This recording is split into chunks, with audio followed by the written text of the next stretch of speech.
Assalamualaikum warahmatullahi wabarakatuh. Bismillahirrahmanirrahim. Alhamdulillahirabbil alamin. Wassalatu wassalamu ala asyrafil anbiya'i wal mursalin wa ala alihi wa ashabihi wa man tabi'ahum bi ihsanin ila yaumiddin.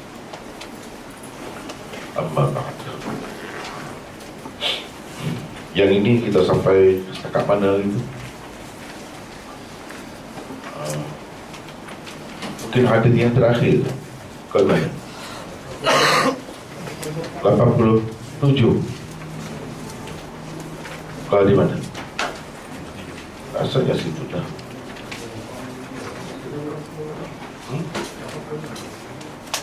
Apa pulutnya?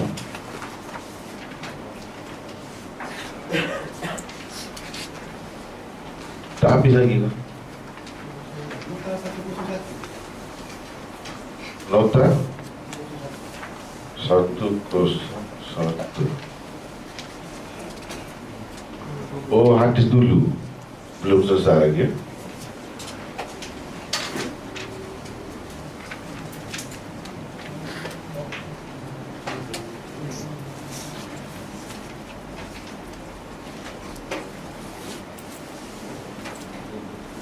Rasanya boleh baca sendiri lah itu.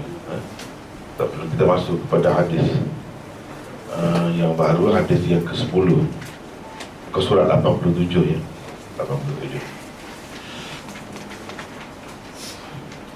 di bawah tajuk perintah memerangi orang-orang kafir harbi.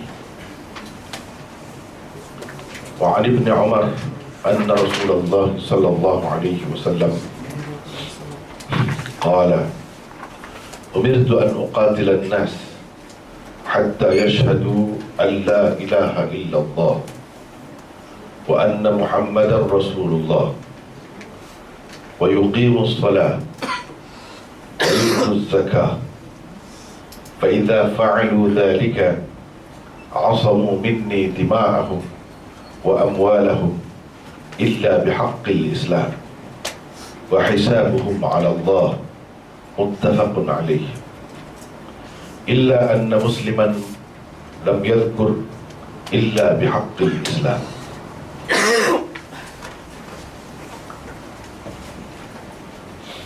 Ibnu Umar meriwayatkan, katanya Rasulullah sallallahu alaihi wasallam bersabda, aku diperintah supaya memerangi, menentang manusia sehingga mereka bersaksi bahawa sesungguhnya tiada Tuhan melainkan Allah dan bahawa sesungguhnya Muhammad itu adalah utusan Allah, mendirikan sembahyang dan memberikan zakat. Apabila mereka melakukan semua yang tersebut itu, berarti terpeliharalah darah dan harta benda mereka daripadaku, kecuali dengan hak Islam. Soal hati mereka itu terserah kepada Allah. Hadis riwayat Bukhari, Muslim. Tetapi Muslim tidak ada menyebutkan kecuali dengan hak Islam. Itu saja beza di antara riwayat Bukhari dan Muslim. Bukhari sebut semua tadi, Muslim tak ada sebut ini kecuali dengan hak Islam. Itu tidak ada disebut dalam oleh Muslim dalam riwayatnya. Itu saja beza hadis ini. Illa bihaqqil Islam itu tidak ada dalam riwayat Muslim. Yang lain-lain sama. Jadi yang berkata begini kecuali Muslim tak ada sebut ini itu pengarang Mishkat lah. Pengarang Mishkat ni di luar ni, Muhammad bin Abdullah Al-Khatib At-Tabrizi, lebih dikenali dengan Khatib Tabrizi. Dialah tu sebut itu. Dan yang lain-lain sama, muttafaqun alaih. Ini dari segi amanah ilmu dia lah. Dia sebut Bukhari Muslim meriwayatkan, tapi yang dia pakai sepenuhnya itu adalah riwayat Bukhari. Riwayat Muslim pun sama juga, cuma kurang sedikit. Tidak ada rangkai kata tadi illa bihaqqil Islam, itu tidak ada.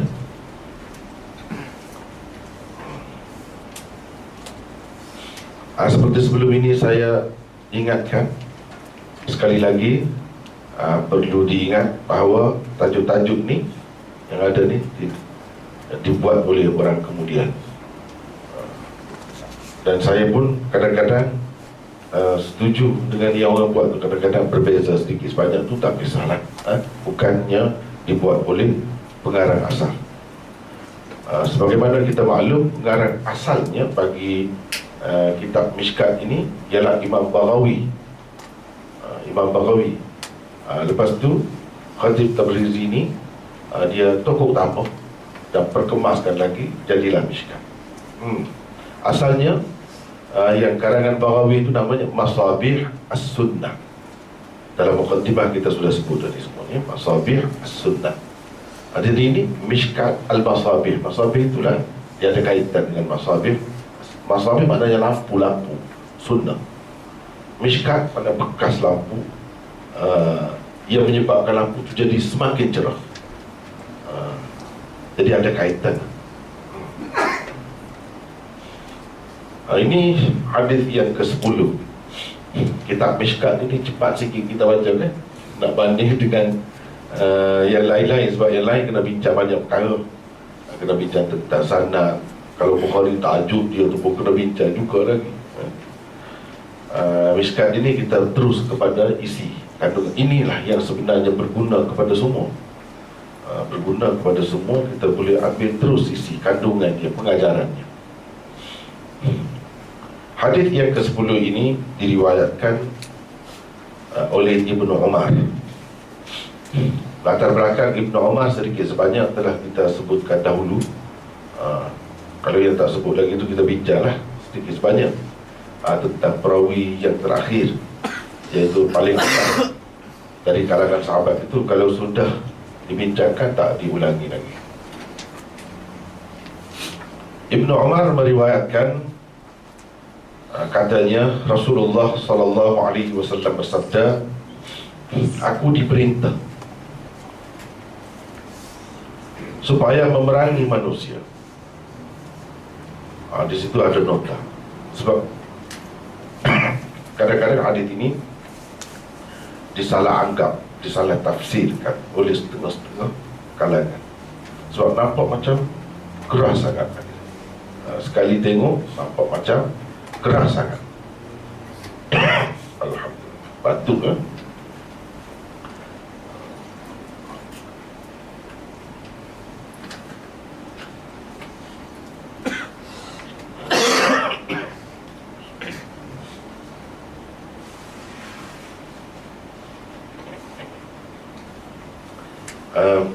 Nampak macam keras, macam disuruh kita ni menyerang, bertindak begitu. Adakah ia sebagaimana zahir? Dan diperintah tu kalau kiranya daripada Allah Subhanahu Wa Taala, maknanya sejauh mana maksudnya perintah tu, memberi arti wajib ke, sunat ke, atau macam mana? Itu satu perkara. Yang keduanya, kalau kita tengok, diperintahkan supaya memerangi manusia. Manusia ni termasuk orang Islam sendiri kan, terlalu umum. Tapi siapakah yang dimaksudkan? Itu beberapa perkara yang perlu diselesaikan sekarang. Nota di situ ada 102 Manusia yang diperintah supaya diperangi itu bukan sekalian manusia.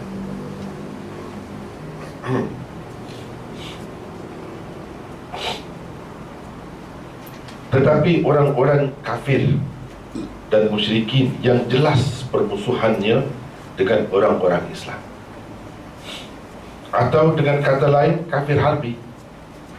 Kafir harbi. Sebab itu dalam tajuk itu kita buat perintah memerangi orang-orang kafir harbi. Bukan semua kafir, bukan semua kafir. Mereka sahaja sebenarnya yang diperintah oleh Allah akan Rasulnya supaya diperangi. Antara buktinya ialah hadis Nasa'i berikut. Umirtu an uqatilal musyrikin. Sebab hadis itu sama juga dengan Quran, yufassiru ba'duhu ba'dhan. Sebahagiannya mentafsirkan sebahagian yang lain. Kalau di sini an-nas disebut manusia, nampak umum sangat. Kalau macam tu, siapa sajalah. Tidak begitu. Ini disebutkan umum, tapi maksudnya bukan umum. Sebut umum, selalu kita jumpa dalam hadis ini, dia guna itlaqul kull wa iradatil juz'. Sebut semua, tapi bukan maksudnya semua. Maksudnya ialah sebahagian. Sebahagian itu yang tertentu. Seperti kita kata baca Quran. Quran semua sekali lah, daripada surah Al-Fatihah sampai habis surah An-Nas, itu Quran. Kita tanya anak kita, baca Quran dah hari ini? Baca dah ayah, kata dia baca Quran. Jadi Quran tu maksudnya semua sekali. Kalau dia baca 1-2 surah pun sudah baca dah Quran. Inilah yang dikatakan sebut semua umum, tetapi bukan maksudnya semua. Semua yang dimaksudkan ialah sebahagian. Boleh juga kita kata baca Quran juga, tidak salah itu. Jadi dalam penggunaan bahasa Arab banyak sangat macam ni, dalam Quran, dalam hadis banyak sangat. Itulah sebab perlu kita teliti dan perlu belajarlah dengan betul, barulah tak jadi keliru. Macam di sini An-Nas bukan dengan makna manusia seluruhnya. Kalau macam tu orang Islam masuk juga. Tak, semua orang kafir, tak kira kafir macam mana pun. Begitulah kira-kiranya. Tetapi tidak sama sekali, bukan begitu. Kena tengok dalam hadis Nasa'i, dia sebut umirtu an uqatilal musyrikin. Musyrikin itu pun bukan semua musyrikin. Itu sebab kalau kita tengok sekali pandang hadis ini, nampak kasar, nampak keras. Tapi kalau kita pergi dalam lagi, nampak wajar, memang patutlah begitu. Sama juga dalam Quran, bila bunuhlah orang musyrik di mana saja kamu temui. Nampak orang Islam di ganas sangat. Jadi orang-orang yang tak faham, tak belajar, orang kafir, orang Islam pun begitu juga. Kalau tak belajar, dia akan faham begitulah zahir. Padahal itu dalam konteks mana? Dalam konteks kafir harbi. Dia pun hauskan di darah kita. Bila ada peluang, dia pun nak bunuh kita. Bila saja ada peluang. Dalam keadaan itu, kita pun kena begitulah juga. Bukan daripada awal dia tak ada apa-apa, semata-mata berbeza akidah, kita nak pergi bunuh dia. Bukan itu yang disuruh Allah SWT. Kalau begitu, di mana kebebasan beragama? Kan Islam ni maklum, semua orang tahu. Dia terima kebebasan beragama, dia hormat kepada orang lain, orang Islam. Jadi nampak bercakap. Jadi kita kena faham dalam konteks mana. Kalau tidak bercelaru. Yang Nabi SAW kata, sesiapa menyakiti, sesiapa yang mengambil hak orang-orang kafir, fa'ana hajijuhu yawmal qiyamah, aku akan menjadi pembelanya di hari kiamat nanti. Kafir mana pula? Keliru. Itu kafir lain. Kafir yang dilarang sama sekali kita mengganggu mereka, menyakiti mereka, menceroboh mereka, sama sekali dilarang. Dan termasuk dalam dosa besar, bukan dosa kecil, dosa besar. Sebab Nabi kata, saya akan menjadi pembelanya. Kalau macam bicara dalam dunia ni, berkuat bela balik dia. Nabi kata saya. Ini menunjukkan dosa besar.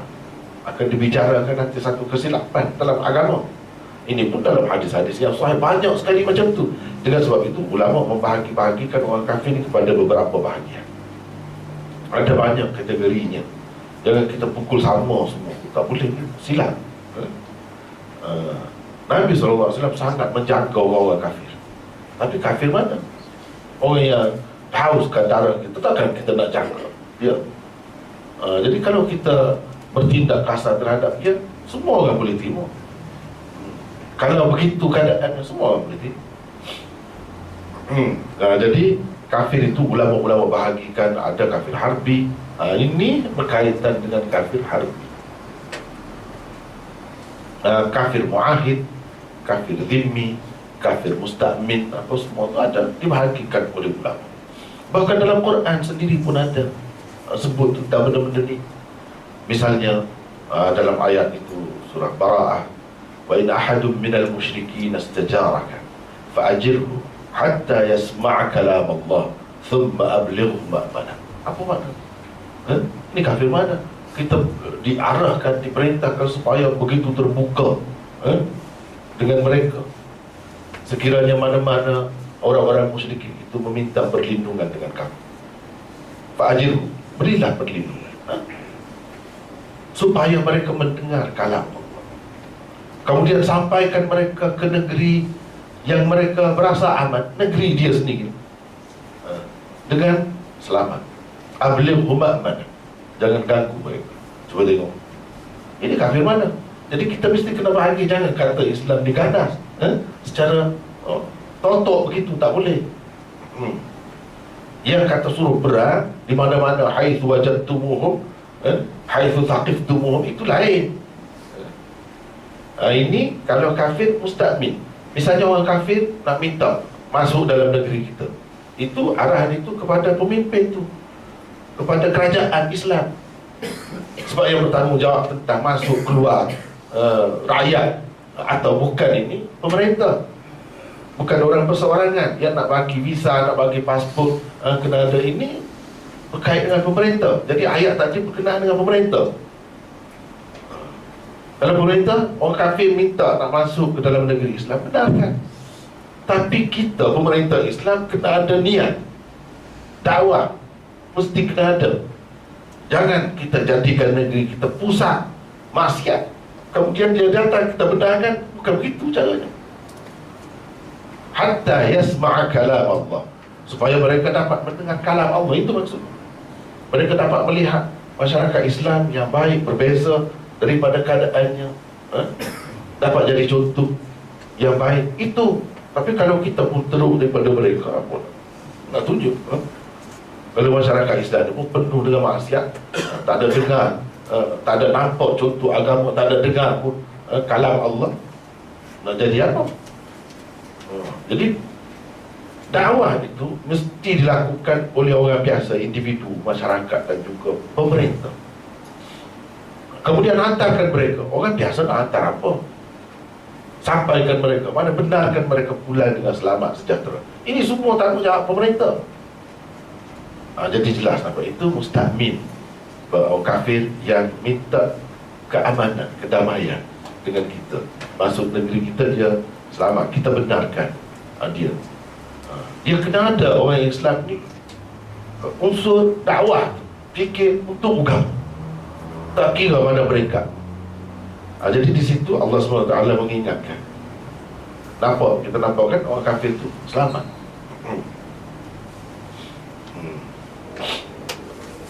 Kemudian banyak lagi ayat-ayat yang lain, sabda-sabda Nabi SAW banyak sekali berhubung dengan orang kafir ni. Nampak, sebab itu ulama-ulama membeza-bezakan orang kafir itu tidak sama kedudukannya.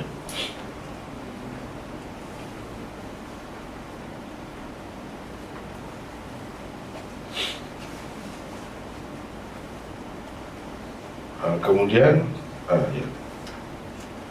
Jadi musyrikin itu pun tidak semua musyrikin, sebab dalam ayat tadi dia sebut musyrikin juga. Wa in ahadun minal musyrikin, musyrikin juga. Itu tidak suruh perang. Bahkan kalau dia mari dalam negeri kita, kita kena jaga keselamatan dia, musyrikin juga. Jadi sebab itu kena faham. Yang jadi keliru ni, yang jadi salah faham, sebab satunya tidak diberi kefahaman dengan betul kepada orang kafir. Satu, tidak terdedah. Jadi Islam ni, orang Islam sendiri yang memberi gambaran buruk kepada orang kafir. Dia tidak menjelaskan kedudukan Islam dia sebenarnya. Macam mana dia nak jelaskan, dia sendiri pun tak tahu. Dia sendiri pun tak tahu sebab tidak belajar. Itu yang punca. Kalau belajar, semua peringkat belajar, insya-Allah tak akan berlaku kekeliruan yang seumpama ini.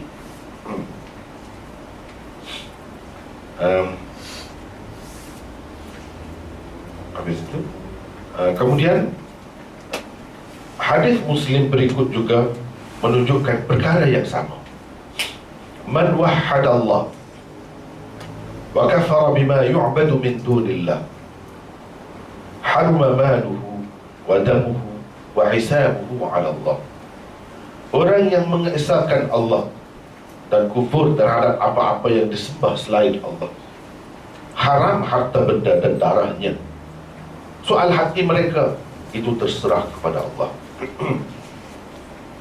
Jadi maknanya An-Nas di dalam hadis di atas tak boleh kita pakai seumumnya. Makna dia tu dalam makna yang terlalu umum. Sebab orang Islam jadi kena diperintah Nabi supaya diperangi jugalah. Sedangkan dalam hadis ini ada sebut bila orang Islam dia haram darah dia, harta benda dia, semua kita cerobohi. Adapun orang kafir, kalau dia berperang dengan kita, kalau dia nak menceroboh kita dalam keadaan itu, sebab dia pun telah menganggap halal darah kita, harta benda kita. Jadi sebagai tindak balas yang setimpal, kita boleh bertindak begitu. Dunia mana pun, manusia mana pun, kalau kita kata kita bertindak begitu sebab dia buat begitu pada, semua orang boleh terima. Semua boleh. Tetapi kalau kita nak menceroboh saja-saja kita, itu tak boleh. Itu tak boleh. Ya, ada satu keadaan yang ulama-ulama bincangkan, mana kita kata jihad berbentuk ofensif lah, bukan defensif. Setengah-setengah orang dia kata defensif saja boleh. Sebenarnya tidak. Kalau kita berkata dalam sunnah, ofensif pun boleh, tapi dengan syarat sebenarnya dia menghalang kerja kita, kebebasan yang kita kata, kalau zaman sekarang dia kata hak asasi manusia, kebebasan beragama. Dia menghalang kita untuk berdakwah. Tak boleh kita nak dakwah masyarakat dia, orang dia halang tu, musuh dengan kita, sampai dia nak bunuh kita, dia nak serang negeri kita kalau kita buat begitu. Padahal kita nak bebas bincang agama tu, bincang dari segi akidahnya, dari segi apanya, secara perbandingan kita nak bincang. Benarkan orang dia mari ke negeri kita, kita bagi ceramah kepada dia, lepas tu terpulang kepada dia nak terima Islam ke atau tidak. Atau kita boleh pergi ke negeri dia, kita boleh bawa ajaran kita, boleh sebarkan buku-buku kita. Itu kalau dia halang itu, ada juga kita boleh bertindak terlebih dahulu terhadap mereka. Atau mereka menceroboh terhadap negara Islam, mana-mana orang Islam, kita boleh juga bertindak terhadap dia dalam keadaan itu. Dia tidak serang negeri kita, tapi serang negeri Islam yang lain, kita boleh bertindak dalam keadaan itu, sebagai membela saudara kita. Tapi kalau saja-saja kita pun bebas, radio kita pun ada di sana, TV kita pun ada di sana, dia benarkan untuk berdakwah, tak boleh nak serang, tak, itu pasal. Sebab itu saja maksudnya. Kalau itu terhalang, bermakna kebebasan beragama, kebebasan mengeluarkan pendapat kepada orang lain, itu sudah terhalang. Sebab itu dibenarkan. Walaupun bagaimana, ada juga ulama-ulama mengatakan tidak, selagi dia tidak menceroboh kita, kita tak boleh. Tapi yang terlebih baiknya yang tadi, sebenarnya Islam nak bagi kebebasan pilihan. Kita perkenalkan Islam yang sebenar kepada seluruh manusia, mana-mana pun. Jika pemerintah itu menghalang, itu boleh kita ceroboh dia. Yang ketiga, boleh juga ceroboh kalau rakyat negeri dia tu sendiri sudah jemu dengan cara dia, dan dia menganiayai, mencerobohi hak-hak manusia di negeri dia. Kalau kita ada kuasa kita lebih kuat, kita boleh juga serang untuk menyelamatkan mereka. Sesuai dengan dalam Al-Quran dia sebut, Rabbana akhrijna min hadhihi al-qaryati adh-dhalimi ahluha waj'al lana min ladunka waliyya waj'al lana min ladunka nasira. Sesuai dengan itu. Inilah yang berlaku di zaman Nabi, zaman sahabat. Kenapa ada berlaku orang Islam Islam? Sebab rakyat dia sendiri itu, kita kata berdoa lah cara dia, dan mengharapkan sangat orang Islam ini melepaskan dia daripada cengkaman kezaliman pemerintah semasa. Ini antara sebab. Sebab itu Islam pergi mana-mana dia mudah menang, sebab rakyat negeri itu sendiri menyokong dia. Itu dalam sejarah. Ini pun boleh juga dalam keadaan ini atas dasar menjaga hak asasi manusia. Kalau ada, bagi saya terima kedua-dua bentuk jihad, iaitu defensif ataupun ofensif, kedua-duanya boleh sebenarnya.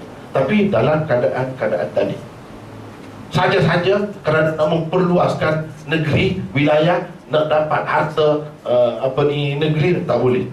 Dia mesti ada maksud agama, iaitu nak menyampaikan Islam. Dan kalau sebelum nak serang itu, dalam sejarah kita tengok Nabi SAW bagi amaran terlebih dahulu.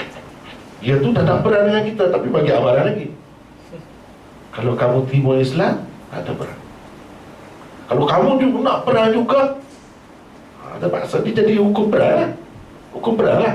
Negeri dia kalau kalah jatuh kepada kita lah. Kamu tak dapat berkuasa lagi lah.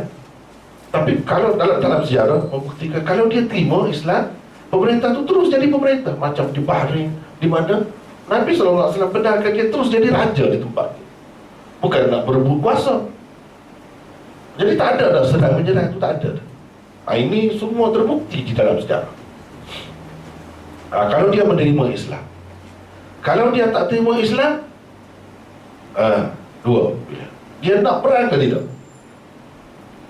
Kalau dia nak perang, kalau tidak, nak damai. Kita berdamai. Jadilah kafir mu'ahid, yang mengikat perjanjian, buat perjanjian dengan Islam supaya tidak menceroboh satu sama lain. Bahkan ada kalanya kafir yang menjadi sekutu orang Islam, sebagai khulafah, sebagai halif, sekutu orang Islam. Yakni dia tidak bermusuh dengan Islam. Banyak berlaku di zaman Rasulullah SAW. Tapi dia sistem puak-puak lah pada masa itu. Puak ini. Dia buat perjanjian dengan Rasulullah SAW, iaitu perjanjian damai. Ini pun satu jenis kafir juga. Kita tak boleh ceroboh dia. Dalam perjanjian itu, kalau orang serang dia, orang Islam akan membela dia, mempertahankan dia. Agama tak ada kena-mengena, tak ada paksaan supaya masuk dalam Islam, tak ada. Sebenarnya keamanan dunia, perkiraan dunia, untuk keselamatan dunia, dia pun jangan menyokong pihak orang kafir, jangan menyebelahi orang kafir. Kalau dalam perang, jangan menyokong mereka. Itu pernah Nabi SAW buat. Ini dipanggil kafir mu'ahid.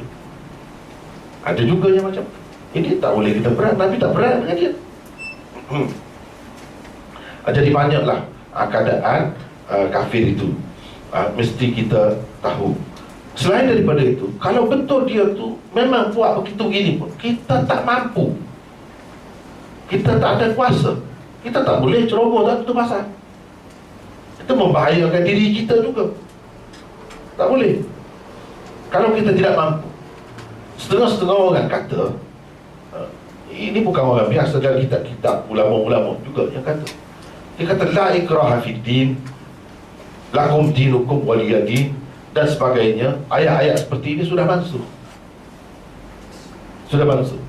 Kadang-kadang saya pun susah hati juga. Sebab orang kita ni, dia kata saja ada yang dalam kitab, dia tak fikir benda ni praktikal ke tidak. Dia kata sudah mansuh. Bila sudah mansuh, bermakna tak ada semua. Orang kafir mesti diperangi. Pada ayat kita itulah yang muhkam. Adapun ayat-ayat kebebasan beragama, lakum dinukum waliyadin, masing-masing lah, kita dengan agama masing-masing, itu sudah mansuh, tak boleh pakai lagi. Yang kita kena pakainya ayat kita, iaitu perang. Kita tak perang macam mana, kita tak mampu. Dalam keadaan tak mampu, ada dah Allah SWT perintahkan kita perang. Bila kita tak buat, dosa lah. Jadi dosa macam mana dalam keadaan kita tidak mampu? Itu sebabnya dia usul tu lagi pada prinsipnya sudah berbeza. Bagi ulama yang mengatakan sudah masuk, yang tidak masuk, yang muhkamnya iaitu ayat perang, susah dia. Bermakna dia berdosa lah kalau bila tidak perang. tanpa mengambil kira mampu ke tidak mampu ke, tak ada dah semua. Sedangkan kalau kita mengambil kira satu golongan ulama lagi yang mengatakan tidak mansuh ayat itu, bahkan tidak ada satu pun ayat yang mansuh, lebih baik macam itu lagi kita pakai. Sebab apa? Keadaan boleh berulang. Kalau suatu ketika Islam lemah, ketika itu dia kata lakum dinukum waliyadin, la ikraha fiddin. Ketika itulah bila Islam kuat, tak ada dah. Apakah Islam ni kuat sampai akhir zaman? Setiap masa, sepanjang masa? Tidak, bukan.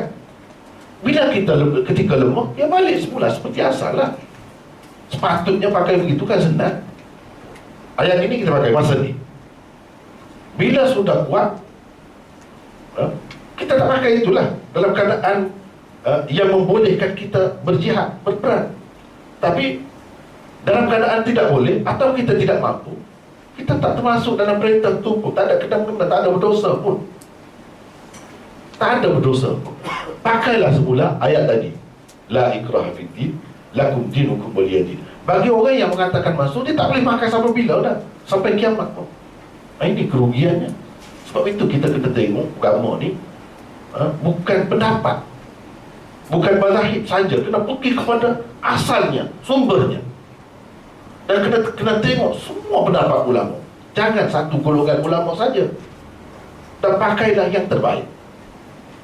Mengikut yang saya belajar, termasuklah Maulana Anwar Shah Kashmiri yang semua, mereka kata tak ada satu pun ayat Quran yang langsung, dengan arti tak boleh pakai langsung, selain daripada dapat pahala saja kita baca. Tak ada macam tu. Mesti boleh pakai sampai bila-bila. Cuma dia mengikut keadaan. Macam tadi, la ikraha fiddin, kita pakailah sekarang ni, kita pakai yang itulah. Lakum dinukum waliyadin.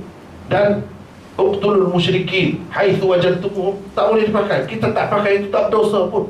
Kalau kita pakai macam tadi, jadi berdosa. Dia nak buat macam mana? Dia tak fikir ke itu? Bagi orang-orang yang kata sudah mansuh tadi, jadi masalah. Dalam keadaan tidak mampu, tak boleh. Nabi SAW tak benarkan sahabat-sahabat dia pergi berperang kerana tak cukup kelengkapan perang.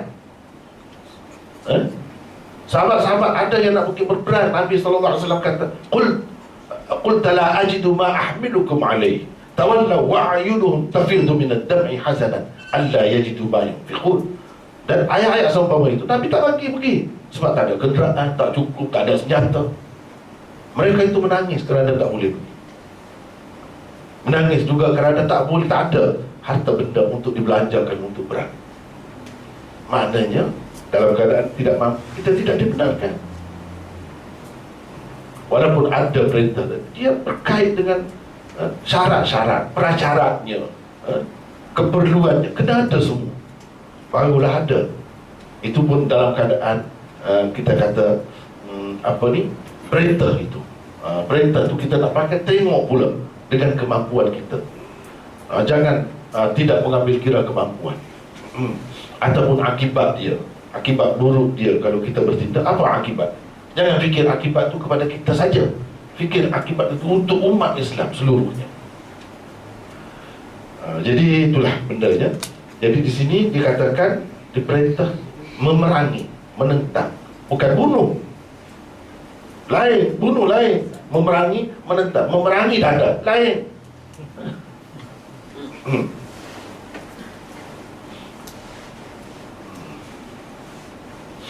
Kemudian aku diperintah, nota yang kedua selepas itu 103, maksud aku diperintah ialah oleh Allah. Kalau Nabi kata aku diperintah, dia tak ada orang lain yang memerintah dia, yang menyuruh dia selain daripada Allah. Mestilah daripada Allah. Kerana tidak ada yang memerintah atau menyuruh Rasulullah SAW melakukan sesuatu selain Allah, kemusykilan timbul. Kenapa? Kerana perintah itu zahirnya terhenti setakat 2-3 perkara yang tersebut di dalam hadis ini sahaja. Jadi supaya memerangi manusia, sehingga mereka mengucap 2 kalimah syahadah, mendirikan sembahyang, memberi zakat, itu saja. Bila selesai itu tak boleh lah. Itu saja ke? Macam mana?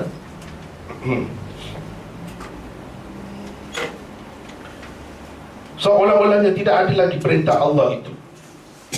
Perintah Allah memerangi itu sudah tidak ada lagi bila sudah manusia ini melakukan 2-3 perkara itu saja.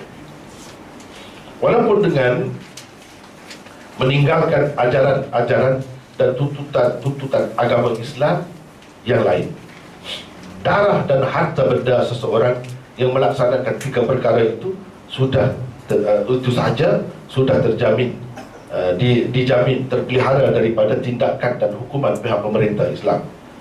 Ia tidak boleh diganggu-gugat lagi selepas itu. Jawapan kepada kemusykilan ini ialah: 1. Di bawah kesaksian terhadap kerasulan Muhammad sallallahu alaihi wasallam sudah pun termasuk membenarkan segala apa ajaran yang dibawa oleh baginda. Jadi tidak timbul soal menafikan ajaran-ajaran Islam yang lain selain 3 perkara tersebut di dalam hadis ini. Justru Islam seseorang itu baru dikira sah apabila ia secara umumnya menerima dan membenarkan kesemua perintah Allah dan Rasulnya. Maksud hadis ke-10 ini sebenarnya ialah aku diperintah supaya memerangi manusia sehingga mereka memeluk agama Islam sepenuhnya. Itu maksudnya. Sebut 2-3 itu sebagai contoh. Tapi di bawah anna Muhammadar Rasulullah, la ilaha illallah, sebenarnya merangkumi semua sekali.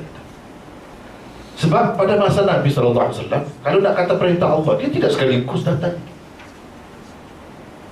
Orang-orang yang memeluk agama Islam di peringkat awal tak ada pun kewajipan haji apa semua tu sebelum sampai perintah tentang haji. Tak ada. Tapi dia kena ada dalam hatinya, kena bersetuju. Kalau ada perintah seterusnya daripada Allah, dia akan terima. Kalau ada seterusnya perintah daripada Rasulullah, dia akan terima. Pendek kata, semua sekali perintah daripada Allah dan Rasul akan diterima. Itu artinya Islam. Sudah termasuk dari situ. Sebab Rasulullah SAW pun bukan daripada awal lagi semua sekali dia cinta. Berapa banyak yang tahun ke-9 baru disebdakan hadis itu, ada perintah itu. Jadi yang dulu tu tidak Islam lah, dia mati macam mana? Tetap Islam, sebab dalam hati dia sudah ada penerimaan terhadap semua ajaran yang dia saksikan, iaitu Allah dan Rasul itu sudah daripada awal lagi. Sebab itu di sini yang disebut 2-3 itu sebagai contoh sahaja yang terpenting daripada kita.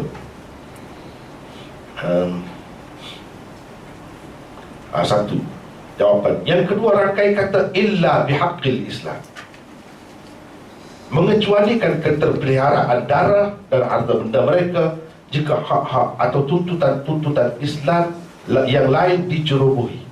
Illa bihaqqil Islam itu kan ada dalam hadis, kecuali dengan hak Islam.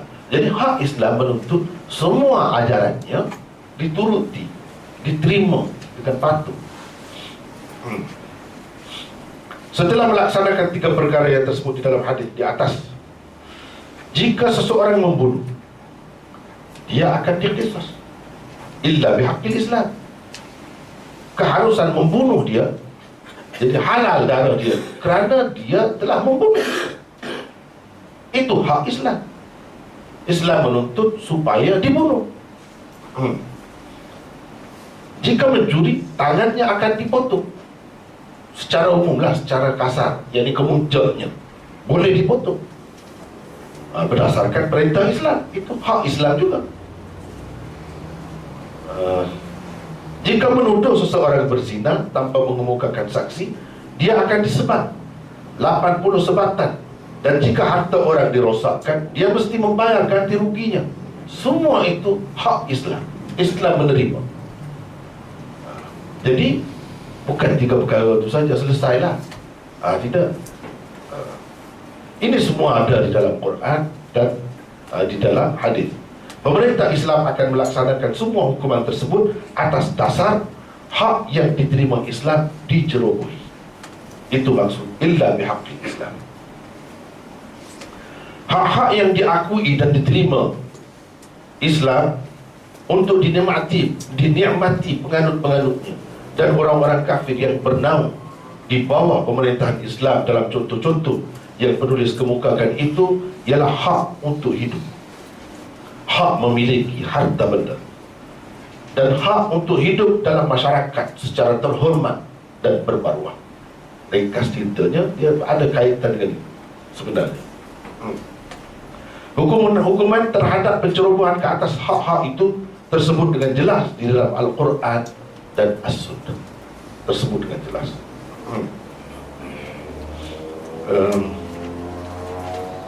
Jadi itu maksud illa bihaqqil Islam, merangkumi keadaan-keadaan ataupun perintah-perintah Islam yang lain, bukan terikat dengan 2-3 perkara untuk mendirikan sembahyang, menunaikan zakat, habis.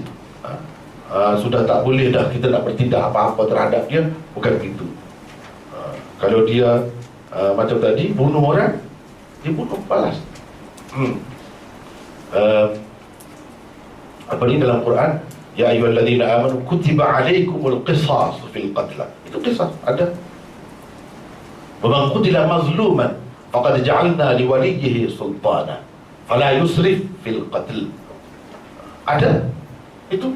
Sesiapa yang dibunuh, keluarganya diberikan hak untuk membunuh balas. Cuma jangan melampau. Dalam membalas itu jangan melampau. Jangan kata dia bunuh kita seorang, anak kita seorang, kita bunuh 10 orang anak dia. Jangan begitulah. Jangan begitu. Walaupun dibenarkan qisas, tetapi ada kaidahnya, ada peraturannya. Kalau satu, kalau dua. Al-ainu bil-ain wal-anfu bil-anfi. Dalam Quran disebut mata balas dengan mata, hidung, telinga. Kalau dia potong telinga dia dipotong, bukan dibunuh. Wal-juruh qisas, dan begitu juga luka-luka yang lain. Kalau dia melukakan sesuatu, macam itu boleh dibalas. Jangan lebih. Jangan lebih. Kalau dia tampar, kita tampar lah. Jangan buat lebih lagi daripada itu. Itu fala yusrif, terutamanya dalam kes pembunuhan, bunuh balas. Fala yusrif bil qatl. Tapi hak itu telah diberikan oleh Allah SWT. Hak qisas untuk membunuh balas terhadap orang yang membunuh sesiapa dari kalangan kita. Itu hak telah diberikan oleh Allah, ada dalam Quran. Bahkan Allah SWT kata kutiba, diwajibkan ke atas kamu membunuh balas, qisas dalam kes pembunuhan. Kan jelas sama dengan kutiba alaikumus shiyam, diwajibkan ke atas kamu puasa, sama, tuntutan itu sama. Jadi ini termasuk dalam hak Islam. Begitu juga yang lain-lain lagi, banyak lagi yang lain. Itu semua mesti dijaga, dipelihara, diterima. Tak boleh kata dah saya Islam, saya sembahyang dah, saya bagi zakat dah, ikutlah saya nak bunuh orang pun. Tak boleh dah bertindak terhadap saya. Harta benda saya, nyawa saya, darah saya sudah terpelihara. Tak boleh begitu. Sebab dalam hadis itu juga ada sebut illa bihaqqil Islam. Dia kemas kan. Kalau hadis yang sahih ni memang sifat dia kemas. Kita boleh jawab daripada hadis itu juga, tak payah pergi ke lain. Jadi kemuskilan tadi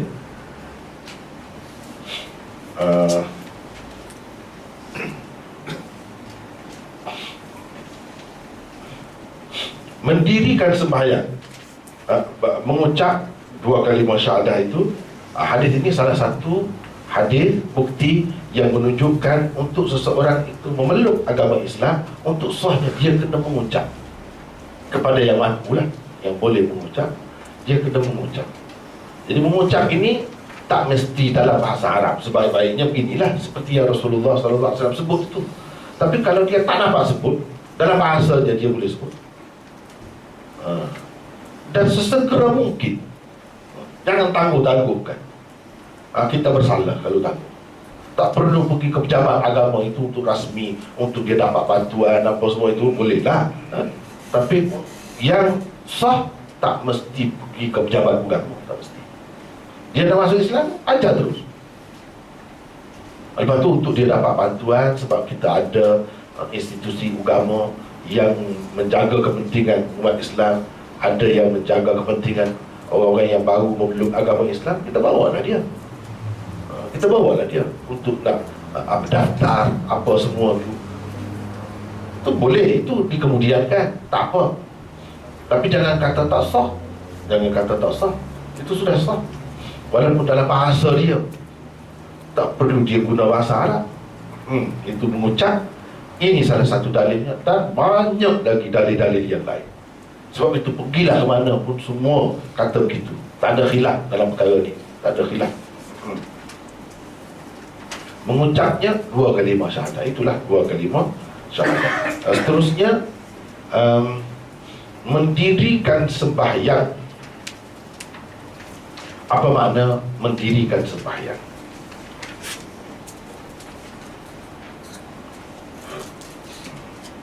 Antara makna mendirikan sembahyang, ini muka surat 88, ada notas itu 104. Yang disebut oleh para ulama ialah satu, menunaikan sembahyang dengan cukup rukun dan syaratnya. Kalau dia menunaikan sembahyang juga cara dia, cara niat. Sebab dia kata aqimus salah, dirikanlah sembahyang, jadi kena berdirilah, mana ada rukun pula. Misalnya kalau itu tak termasuk, tak jadi kalau sembahyang macam tu. Ini maksud dalam hadis ni, syarat-syarat jadi terpelihara darah dan harta benda tu, dia kena macam ni. Yang kedua, menunaikan sembahyang dengan cukup rukun dan syaratnya secara berkekalan dan berterusan. Itu maksud iqamatis salat, mendirikan sembahyang. Bukan mendirikan sembahyang itu sembahyang sambil berdiri saja, jadi rokok apa semua tak ada. Itu cara bodoh, faham tu. Tapi ada ayat ajaran sesat macam-macam lah. Suka hati dia sembahyang pakai niat saja. Mungkin dia kata berdiri. Sebab ini tengok, mendirikan sembahyang, mendiri kena berdiri lah dia kata. Macam-macam kebodohan di kalangan umat. Tapi dia terkawal, bagaimanapun terkawal. Tengok, dia kata ni ajaran sesat lah. Yang saya pernah tahu lah, diberitahu oleh guru-guru kita. Dia kata, dia komen lah, apa Assalamualaikum ayuhan nabiyyu. Cakap orang putih pula, cakap Inggeris pula situ. Assalamualaikum ayuhan nabiyyu pula, kata dia dah. Kebodohan. Kebodohan. Wa'bud rabbaka hatta ya'tiyakal yaqin. Sembahlah Tuhanmu sampai kamu yakin. Bila sudah yakin tak perlu pula. Dia kata sehingga yakin. Bila sudah yakin tak perlu dah sembahyang. Tengok, ini pokok sesat. Dia tak faham maksud mendirikan sembahyang secara berkekalan dan berterusan. Rasulullah SAW tu sakit sampai dipapah keluar, dia sembahyang tak tinggal. Dia tu siapa lagi yang lebih yakin daripada dia? Kalau nak kira yakin, padahal semua ulama kata yakin di situ maksudnya mati, sampai mati. Dia tak kira lah. Orang lain nak pandai ni bukan main, susahnya kena belajar ilmu itu, ilmu ini, barulah faham yakin dengan makna mati. Dia tak perlu semua. Ini buat ajaran sesat mudah saja dia. Dia tak faham semua kaedah tu. Kalau sebut mendirikan sembahyang, itu termasuk dalam itlaqil juz wa iradatil kull. Dia tak faham, dia tak guna ilmu tu semua. Sebutkan sebahagian tapi maksudnya semua. Tadi sebutkan semua tapi maksudnya sebahagian. Ini sebutkan sebahagian, mendirikan, tapi bukan bermakna dalam sembahyang itu ada berdiri saja. Wasjud waqtarib, wasjud warka'u ma'ar raki'in. Itu pada sebut. Kalau nak kira begitu, bukan berdiri saja, rokok sajalah. Sebab ada dalam ayat sebut rokok saja. Itulah benda ni. Kalau agama ni, kalau tak ikut Quran dengan betul, sunnah dan pakai ulama-ulama yang muktabar, bercelaru. Selalu.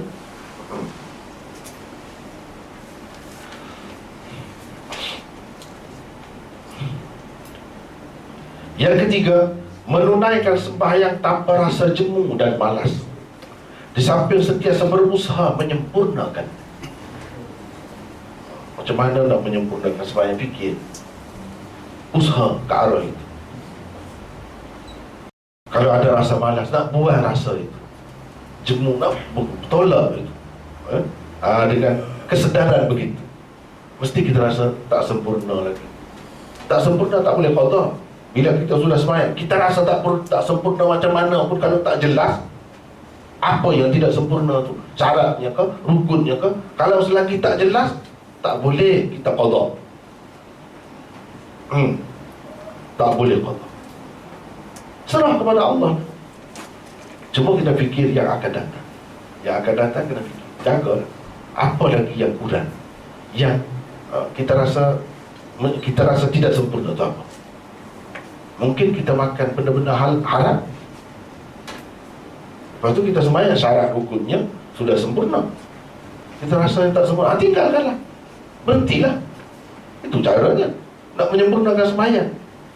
Kalau kita kurang sembahyang jemaah, itulah kita rasa kurang sembahyang tu sah, jemaah lah. Ada tempat kan nak berjemaah. Itu caranya. Jadi kita fikir untuk peningkatan nilai sembahyang kita. Kita fikir ini termasuk dalam iqamatis salat, yuqimus salat, mendirikan sembahyang, itu semua termasuk.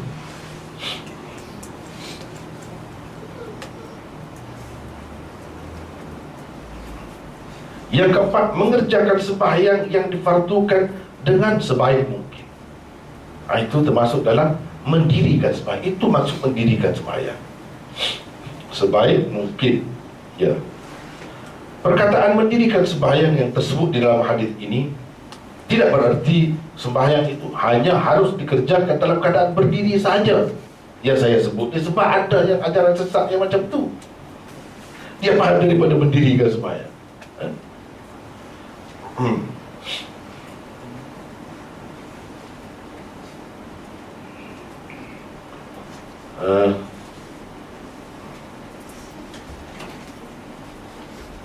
Penggunaan perkataan ini sebenarnya adalah berdasarkan satu kaedah majaz mursal dalam ilmu balaghah. Kaedah itu berbunyi itlaqil juz wa iradatil kull. Sebutkan sebahagian tetapi yang dimaksudkan kesemua sekali, keseluruhannya. Sebutkan mendirikan, kalau kita nak pakai juga dengan makna berdiri, itu yang disebut satu, tapi bukan maksud berdiri itu saja. Jangan faham begitu. Maksudnya semua sekali.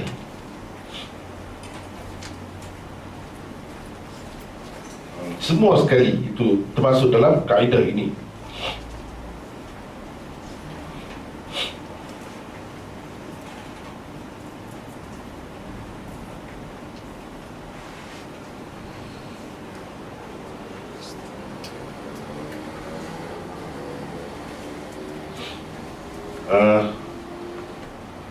Jadi menyebutkan satu bahagian sahaja daripada sesuatu benda atau perkara, padahal yang dimaksudkan ialah kesemua sekali benda atau perkara itu. Jadi ini semua termasuk dalam kaedah ini. Sama juga kalau dalam warka'u ma'ar raki'in, rokoklah bersama orang rokok. Jangan kita faham sembahyang itu ada rokok saja. Itu termasuk dalam itlaqil juz wa iradatil kull.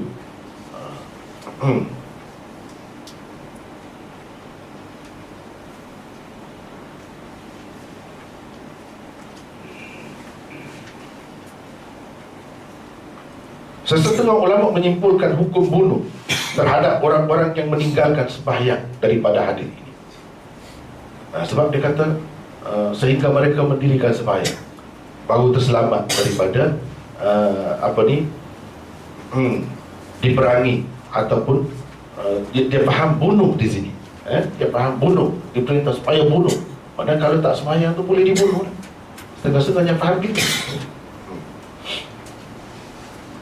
Sama ada kerana mereka telah menjadi murtad, meninggalkan sembahyang itu jadi murtad. Jadi bunuh itu kerana murtad dengan sebab meninggalkan sembahyang, atau kerana adanya hukuman had, iaitu dibunuh jika tetap tidak mahu bersembahyang setelah dinasihati atau didera. Walaupun mereka tidak menjadi kafir dan murtad dengan sebab meninggalkan sembahyang itu. Jadi ada dua pendapat. Satu kata meninggalkan sembahyang itu jadi murtad. Jadi hukum bunuh itu kerana murtad lah. Satu lagi pendapat mengatakan hukuman bunuh itu bukan kerana murtad. Dia Islam, tetap Islam, tapi ini termasuk dalam hukuman had. Had yang perlu dilaksanakan. Bila tak sembahyang, dia kena hukum bunuh. Seperti mana orang Islam, bila dia bunuh orang, kena bunuh. Dia tetap Islam, bukan kerana kafir. Dibunuh tu kerana ia termasuk dalam hukuman had. Ini pendapat setengah kalangan lah. Ibnu Daqiq al-Aid membantah kesimpulan yang dibuat oleh setengah ulama itu dengan alasan di dalam hadis ini tidak tersebut perkataan qatl. Tak ada. Yang dibunuh. Untuk disimpulkan hukuman bunuh daripadanya, aku diperintahkan supaya memerangi. Paling tinggi itu mana dia? Bukan membunuh. Tadi kita terjemah macam mana? Ya? Aku diperintah supaya memerangi manusia. Kita muqatalah, memerangi. Atau menentang. Menentang. Untuk disimpulkan hukuman bunuh daripadanya. Yang ada ialah perkataan uqatila. Qatala yuqatilu qital wa muqatala. Itu yang ada. Ia berpunca daripada perkataan qital dan muqatalah. Memerangi, melawan, menghalang, menyekat, dan sebagainya. Menentang. Termasuk semua itu ada dalam perkataan qital, uqatila. Kata beliau, la yalzamu min ibahatil muqatalah alaiha ibahatul qatl alaiha lianna al-muqatalah mufa'alah tastalzimu wuqu'al qital min al-janibain wala kadha al-qatl. Bermaksud tidak semestinya apabila ada keharusan muqatalah, memerangi, menentang kerana meninggalkan sembahyang, ada juga keharusan membunuh kerana meninggalkannya. Membunuh tak boleh, memerangi boleh, menentang boleh, apalagi kita kata menghalang, melawan boleh, sampai kita berkelahi boleh. Tapi membunuh tak boleh kita faham daripada sini. Sebab Nabi SAW menggunakan uqatila, bukan aqtula. Bukan aku diperintah supaya aqtula, membunuh. Dan uqatila, itu beza jauh tu.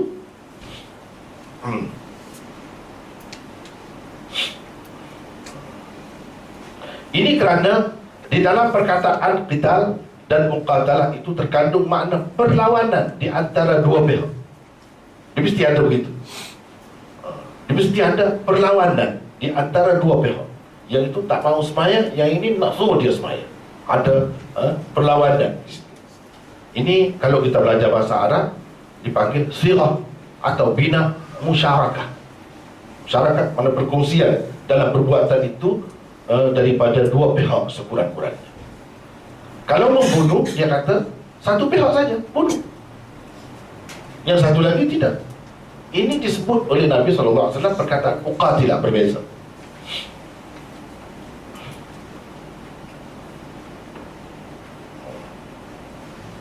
Kadang-kadang kita harus memerangi seseorang, tetapi tidak harus pula kita membunuhnya. Seperti kita kata memerangi dada. Jadi memerangi dada membunuh orang lah, gitu. Tidak. Memerangi lain. Imam Baihaqi pula menukilkan itu tidak begitu keadaannya dengan perkataan al-qatil, yakni membunuh, lain. Imam Baihaqi pula menukilkan pendapat Asy-Syafi'i, Imam Syafi'i, bahawa beliau ada berkata, laisal qital min al-qatl bisabil faqad yahillu qitalur rajul wala yahillu qatlu. Itu kata Imam Syafi'i. Qital tiada kita mengenal langsung dengan qatl. Dengan qatl, yakni pembunuhan. Kadang-kadang kita harus memerangi seseorang, tetapi tidak harus pula kita membunuhnya. Kata dia. Ini contohnya dalam hadis ini. Kita boleh, bahkan diperintahkan memerangi, tapi membunuhnya tak boleh. Membunuhnya tak boleh, tak termasuk ni. Ini cara memahami hadis yang betul. Mesti kena pakai semua kaedah. Kalau tak mau pakai semua kaedah tu, jadi ajaran sesat lah. Mudah kan? Tak belajar pun tak apa. Tapi kalau kita nak faham betul-betul hadis, kena ambil kira semua ilmu. Di sini dia guna perkataan kita muqatal, uqatilah, bukan qatl. Jadi Imam Syafi'i kata, kadang-kadang kita boleh memerangi, tetapi tak boleh membunuh. Beza tu.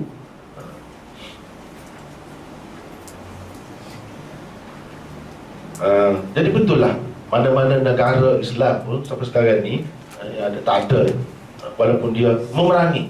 Misalnya orang tak pergi sembahyang jemaah, dia tangkap Dia denda, boleh, itu termasuk dalam memerangi. Tapi mana ada bunuh? Betul itu. Jangan mudah-mudah menakut-nakutkan orang terhadap Islam ni, jangan. Kita bunuh dia, orang kafir takut dah. Seorang yang kena bunuh, habis heboh seluruh dunia. Heboh seluruh dunia. Sebab itu kena pakai dengan betul, dengan bijaksana, baru menarik orang. Memerangi macam tu, itu betul. Jadi tak ada dah yang lepak sana sini, yang berkeliaran dengan motosikalnya, tak ada. Semua pergi ke masjid, walaupun dia duduk buat kosong di masjid. Tapi dia takut, tak puasa misalnya, ada. Itu bagus, betul. Itu makna memerangi. Tapi nak bunuh tak boleh. Mungkin kalau puasa kita kuat, kita boleh buat lebih lagi, macam-macam lagi cara, supaya termasuk dalam makna memerangi itu. Banyak lagi tindakan yang boleh dibuat. Namun membunuh tidak. Hanya ada dalam kitab saja. Yang ada dalam kitab ni kadang-kadang tak pakai banyak. Hanya bincang secara ilmiah. Ini kata bunuh. Macam sebut tadi, itu kata-kata ulama juga ada dalam kitab juga. Dia kata ini sebagai had lah, sebagai hukuman murtad, dan hukuman murtad bunuh. Itu perbincangan sahaja. Untuk diketengahkan dalam dunia nyata, tak boleh semudah itu. Tak boleh semudah itu. Kita tengok di mana-mana tak pakai. Ada dalam kitab mazhab Zahiri, Daud Zahiri, Imam Ibnu Hazm kata, kalau kita nak kahwin dengan perempuan semasa kita tengok tu, boleh tengok semuanya boleh. Bukan tengok muka dan tapak tangan dia saja, semua boleh. Siapa pakai macam tu? Tapi dalam kitab ada. Terus kita kalau macam tu, nak kira dalam kitab ada. Dalam mazhab Syafi'i itu bukanlah kitab mana pun. Dia kata aurat perempuan dengan mahramnya, yang lelaki yang haram kahwin dengannya, antara pusat dengan lutut. Mana ada ibu kita ke kakak kita ke siapa-siapa ke pakai macam lelaki pakai kain pelikat tu, tutup antara pusat dengan lutut, mana ada. Adapun buah dada ni nampak, mana ada macam tu. Tapi dalam kitab ada. Ini kena faham antara benda yang ada dalam kitab dan yang hendak diketengahkan dalam masyarakat, dalam dunia nyata, berbeza. Manusia tak akan guna yang tidak praktikal. Tapi ada benda tu kadang-kadang kita tak faham. Jadi kenapa dia buat macam ni? Kenapa dia kata gitu? Kenapa dia kata begitu? Gini, kalau sudah jadi menantu kita ataupun anak kita sendiri yang perempuan tu, ada kalanya ketika dia nak menyusu, susah juga nak menyusu. Susah juga. Jadi tak kisah kalau nampak sikit-sikit, sebab aurat dia yang sebenar antara pusat dan lutut. Jangan terlalu bersembunyi dengan mertua, dengan ayah, dengan abang. Bila nak bagi, nak menyusukan anak tu cukup susah. Jangan begitu. Kena ingat bahawa aurat perempuan dengan lelaki mahram dengannya antara pusat dan lutut. Di situ ada kelonggaran, kemudahan kan, ada rahmat di situ. Kena pakai dengan arti macam tu. Bukan saja-saja jadi macam orang dalam hutan tu, jakun tu. Memang mereka tu tak pakai. Tapi kalau tak pakai pun, kalau sama keluarga dia, memang tak apa. Memang tak apa, masih lagi boleh. Dia selesa macam tu, nak macam mana kita? Kalau dia sudah terbiasa, jangan terus kita pergi. Kamu dengan adik-adik kamu pun kena tutup ni. Kena tutup. Susah. Dia tak mahu terima Islam. Orang asli tu tak mahu. Kita biarkan dia. Kalau sama keluarga kamu, ini tak apa. Ini tak apa lagi. Pakailah yang tadi ada tempatnya untuk dipakai tu. Bukan semua tempat. Sebab kita tak buat pun benda tu, tak buat. Jadi sama juga dengan yang ini Bagi saya tak setuju lah. Sebab kita pun ada dalil, maksud dia pun ada dalil, tak kisahlah itu. Tapi untuk diketengahkan dalam masyarakat, dikuat kuasakan, kena ambil yang paling ringan. Kita ada kaedah idra'ul hudud bisyubhat. Itu kaedahnya. Hindarilah hukum hudud bila ada syubhat. Syubhat di sini sudah ada. Sekurang-kurangnya dalil bertentangan, sekurang-kurangnya ada khilaf, syubhat khilaf. Jadi tak boleh kita pakai. Kalau wudu jangan mudah-mudah. Jangan mudah-mudah. Kena banyak pertimbangan, perkiraan. Sebab apa? Terutama zaman sekarang ni, kalau kesilapan kita berlaku, heboh seluruh dunia. Jadi orang takut kepada Islam. Jadi kena bijaksana. Bijaksana. Terutamanya ada kaedah, Jadi antara kaedahnya yang saya sebut di sini, mana tadi? Tetapi tidak pula ia memberi arti membunuh sama sekali. Sebagai contohnya, lihat saja dua hadis berikut ini. Satu, Rasulullah SAW pernah berkata kepada Sa'ad, "Aqitalan ay Sa'ad, inni la u'ti rajul." Maksudnya, kau hendak melawan kah, wahai Sa'ad? Dia guna perkataan qital. Kita terjemah dengan makna melawan. Kau hendak melawan kau, wahai Sa'ad? Sesungguhnya aku hendak memberikan kepada orang itu. Ini hadis ringkas, saya ambil ringkas Muslim. Perkataan qital di dalam hadis ini langsung tidak sesuai dipakai dengan makna membunuh. Tapi dia guna perkataan qital. Uqatila tadi fi'il mudhari' daripada qital ini. Qital. Jadi begini ceritanya, Nabi SAW nak bagi kepada satu orang, Sa'ad. Dia kata nak bagi orang ni. Sa'ad bin Abi Waqqas, salah seorang sahabat 10 dijanjikan syurga. Dia bantah. Nabi SAW berkata, "Aqitalan ay Sa'ad." Wahai Sa'ad, kamu nak melawan? Berapa kali? Sebab bagi dia rasa tidak sesuai. Dia tidak sesuai. Jadi sahabat ni dia terbuka dengan Nabi SAW sebab Nabi bagi kebebasan, kan sampai begitu. Bukan kata turun saja, tak. Kalau dia nampak macam mana-mana dia kata. Dan Nabi SAW akhirnya kata macam ni. Jadi apakah maksud Nabi ni? Saat nak bunuh dia? Tak ada, tak betul kalau kita terjemah. Apakah kamu nak bunuh aku? Tak ada siapa pun faham begitu. Di sini makna melawan.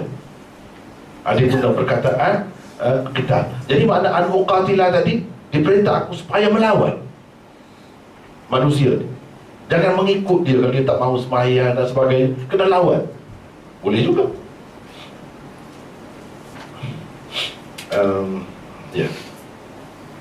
Yang kedua, Abu Sa'id Al-Khudri radhiyallahu anhu beriwayatkan katanya,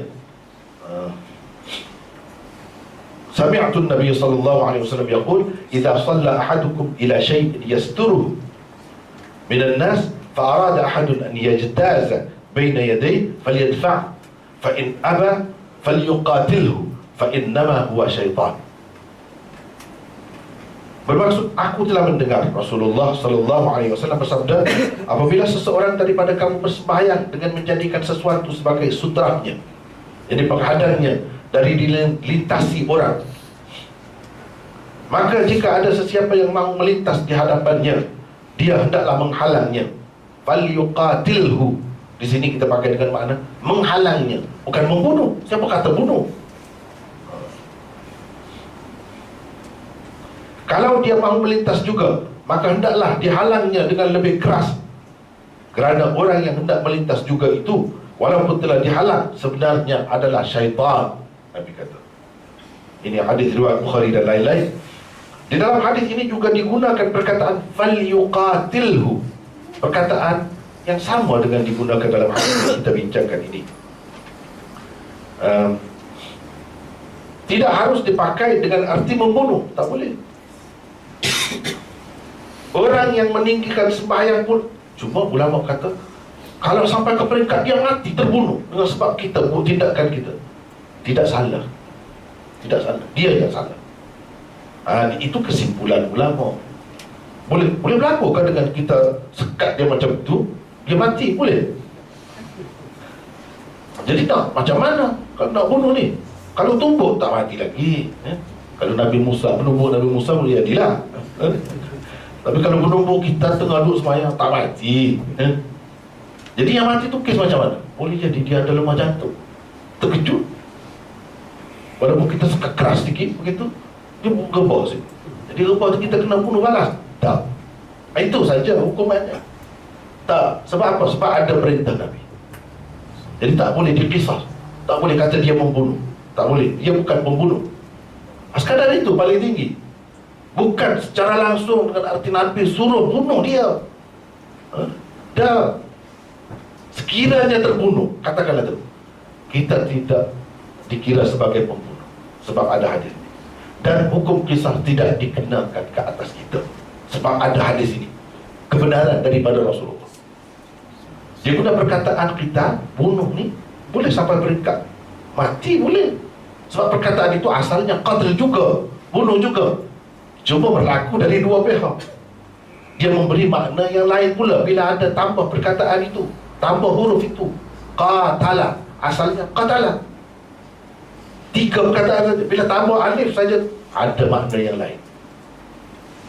Ini benda yang perlu diambil kira. Berapa banyak dalam hadis yang lain sebut perkataan yang sama, semuanya tidak memberi arti membunuh. Tidak memberi arti membunuh.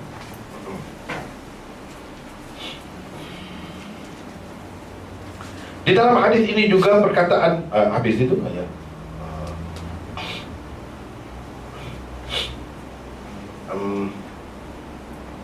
Orang-orang yang meninggalkan sembahyang pula tidak menjadi kafir dan murtad. Sebab ada hadis juga yang sebutkan sesiapa yang meninggalkan sembahyang dia jadi kafir, faqad kafara. Ada. Jadi jangan kita pakai satu hadis saja, kita tengok semua. Macam tadi, aku diperintahkan supaya memerangi manusia. Kita tak boleh berhenti setakat itu saja. Kena tengok manusia itu siapa yang dimaksudkan. Jadi kafir macam mana? Kena faham. Kufur dalam bahasa Arab kita bagi kepada berapa? Kena ambil kira semua tu. Jadi setengah-setengah ulama dia kata jadi kafir. Bila jadi kafir, kafir macam mana? Asal dia Islam, murtad lah. Bila murtad, hukum murtad bunuh. Dia buat kesimpulan begitu. Tak boleh. Mesti bercermat dalam hal agama ni, terutama dalam kes-kes sampai ke peringkat mati, bunuh. Sebenarnya tidak begitu. Dalam hadis yang kata kafir itu, kafir macam mana? Kena ambil kira banyak. Itu bila sampai ke tempatnya lah, insyaAllah kita bincang. Ia juga tidak dikenakan hukuman had bunuh seperti disimpulkan oleh sesetengah ulama daripada hadis ini. Antara hadis yang membuktikan orang yang meninggalkan sembahyang itu tidak kafir dan tidak murtad ialah hadis berikut. Ini hadis. Jadi kalau ada yang dikata kafir, kita mesti bantah. Masih khilaf lagi itu benda ni. Dan kafir itu boleh kita pakai dengan makna kufur nikmat. Boleh. Lebih sesuai. Sebab ada hadis lain yang menunjukkan tidak kafir. Ubadah bin As-Samit meriwayatkan katanya, sami'tu Rasulullah sallallahu alaihi wasallam yaqul,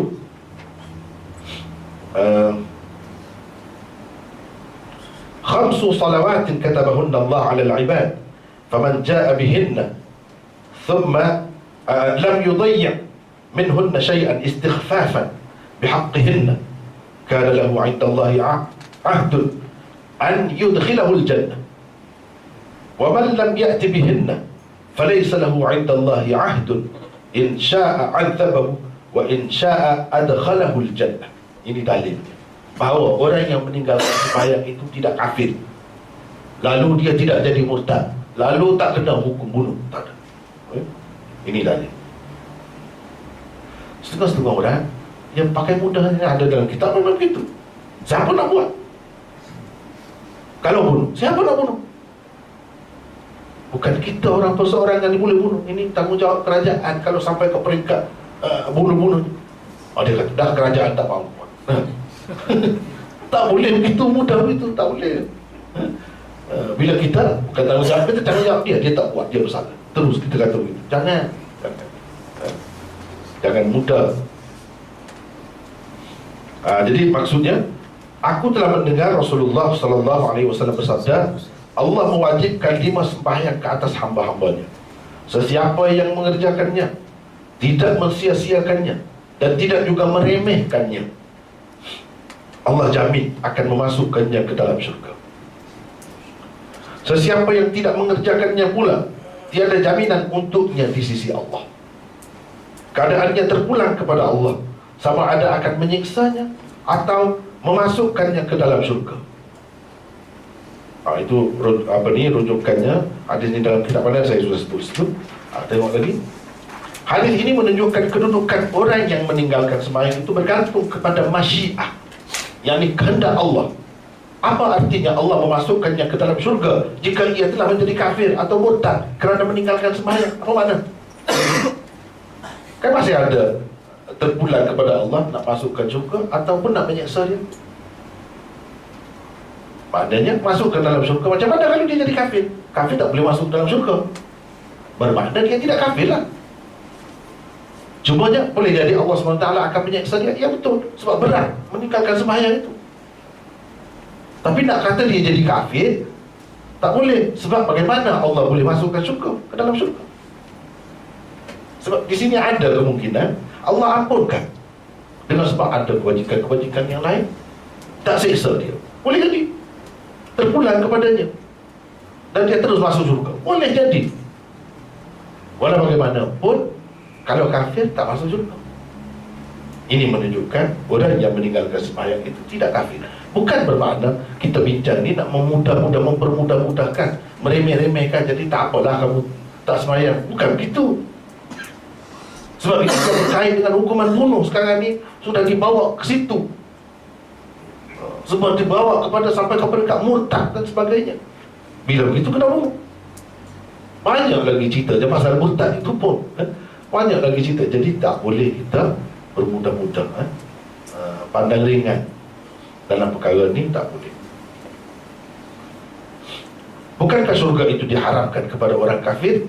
Antara dalil yang membuktikan orang yang meninggalkan sembahyang itu tidak dikenakan had bunuh pula ialah hadis berikut ini.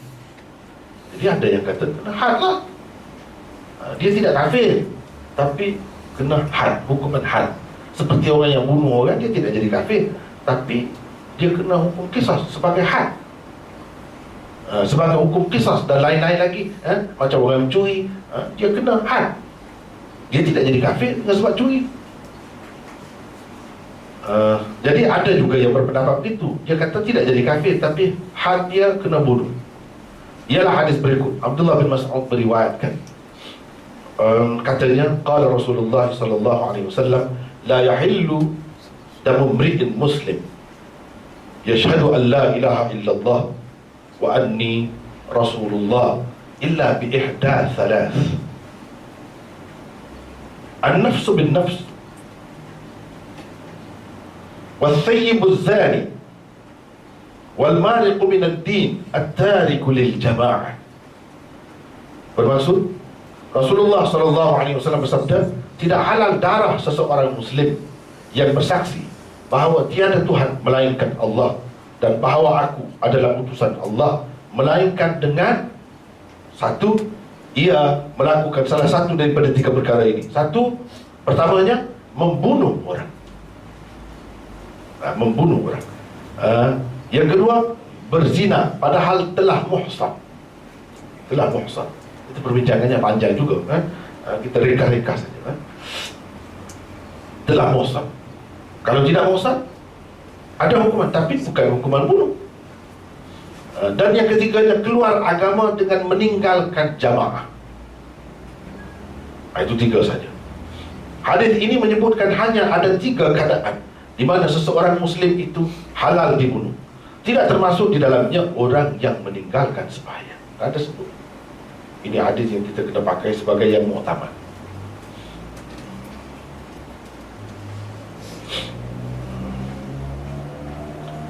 Kemudian yang murtad, setengah orang dia pakai hadis ini untuk murtad.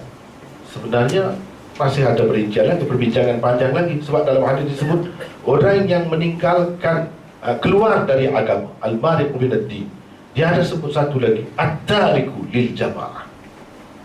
Itu sama seperti yang diperangi oleh Sayyidina Abu Bakar. Dia bukan keluar agama saja, dia meninggalkan jamaah. Ini dia tak mahu bersama umat Islam yang lain, dan dia buat cara dia sendiri, menentang Islam, nak menghapuskan Islam. Itu dalam keadaan itu. Kalau semata-mata keluar, ini pun satu perkara yang mustahil juga difahami. Misalnya orang itu masuk Islam, dia tak puas hati, dia keluar, kita pergi tangkap, dia bunuh. Gitu kena buat. Tak ada buat kan. Jadi dalam pada kita nak melaksanakan Islam tu, kena faham betul-betul benda ni. Sebab apabila kita nak melaksanakan Islam semua sekali tu, jangan sampai jadi buruk pula Islam. Kalau macam tadi, dia tak faham, kita pergi tangkap, dia bunuh, habis heboh seluruh dunia. Seluruh dunia heboh. Jadi di sini maksudnya macam lain. Sebab itu kena tengok. Ya, kita tidak nak bincang khusus pasal ini lagi. InsyaAllah bila sampai di tempatnya kita akan bincang secara khusus. Jadi yang sebenarnya yang ada agenda lain. Ada agenda lain. Bukan semata-mata keluar tak puas hati, bukan begitu. Jika ada agenda lain, agenda at-tarikulil jamaah itu, ada sifat itu satu lagi, bukan semata-mata keluar. Sebab itu ulama-ulama yang mengatakan bukan semata-mata keluar itu dia ambil kira semua. Ambil kira semua. Sama seperti nak berkeras nak guna kalimah Allah untuk orang, ada agenda lain, ada agenda lain.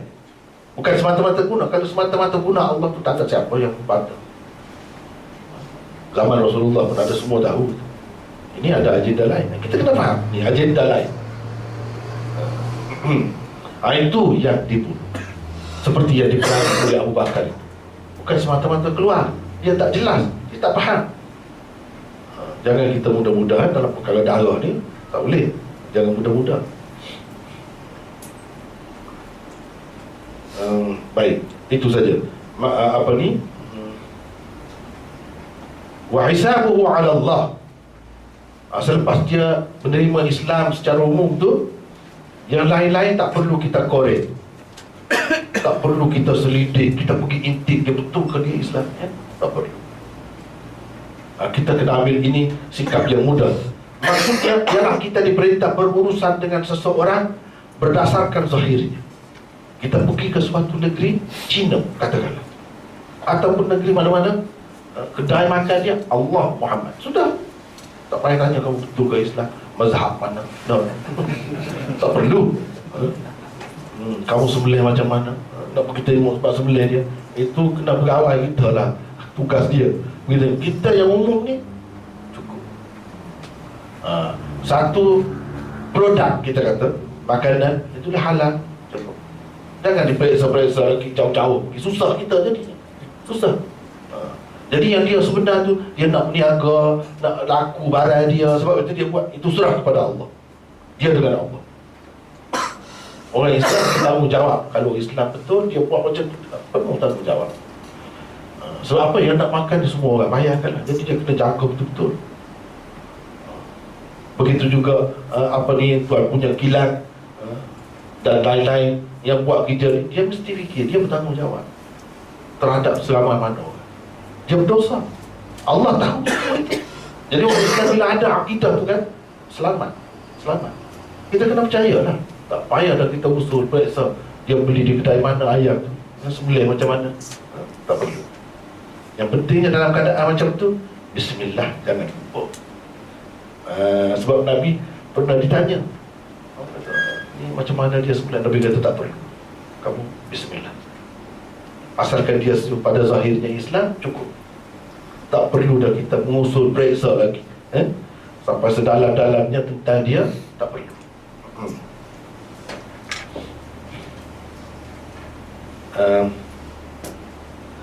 Jika zahirnya Islam, dia akan kita layan sebagai orang Islam. Kalau mati, kita kebumikan dia cara Islam, tanah di perkuburan Islam. Itu tanggungjawab kita. Jangan kita kata dulu begini, kecuali kalau jelas lah. Kalau jelas dia bercakap dengan Islam, dia nak menegakkan yang itu, macam Syiah misalnya, dia dakwa dia Islam lebih baik lagi daripada, itu lain. Itu kena tindakan macam lain. Tapi kalau umum biasa ni, jahil orang awam ni, kita kena layan dia sebagai orang Islam. Dia nyata sebagai orang Islam, kita kena layan dia sebagai orang Islam.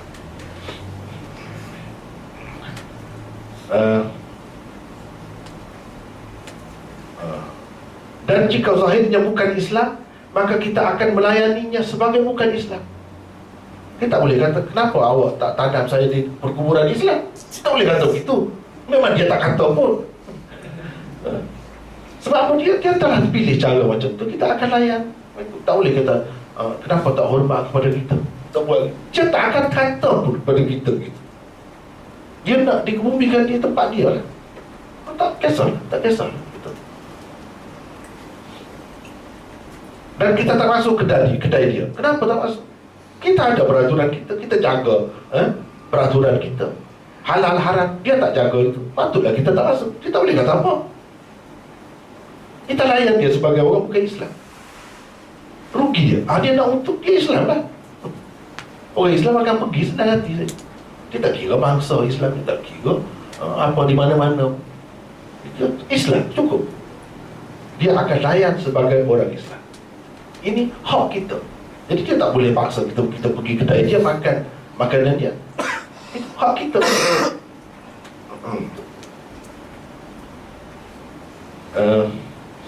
Biar bagaimana sekalipun batin seseorang yang anda hadapi, itu tidak perlu diambil kisah. Soal batin dan hati itu terserah kepada Allah jua. Inilah maksud hadis ini. Wa hisabuhum 'ala Allah. Terserah kepada Allah. Allah tahulah bagaimana nak melayani dia, bagaimana nak balas dia. Allah tahu. Kita bukan, tak perlu pergi sampai sedalam-dalamnya mengintip orang pun tak perlu.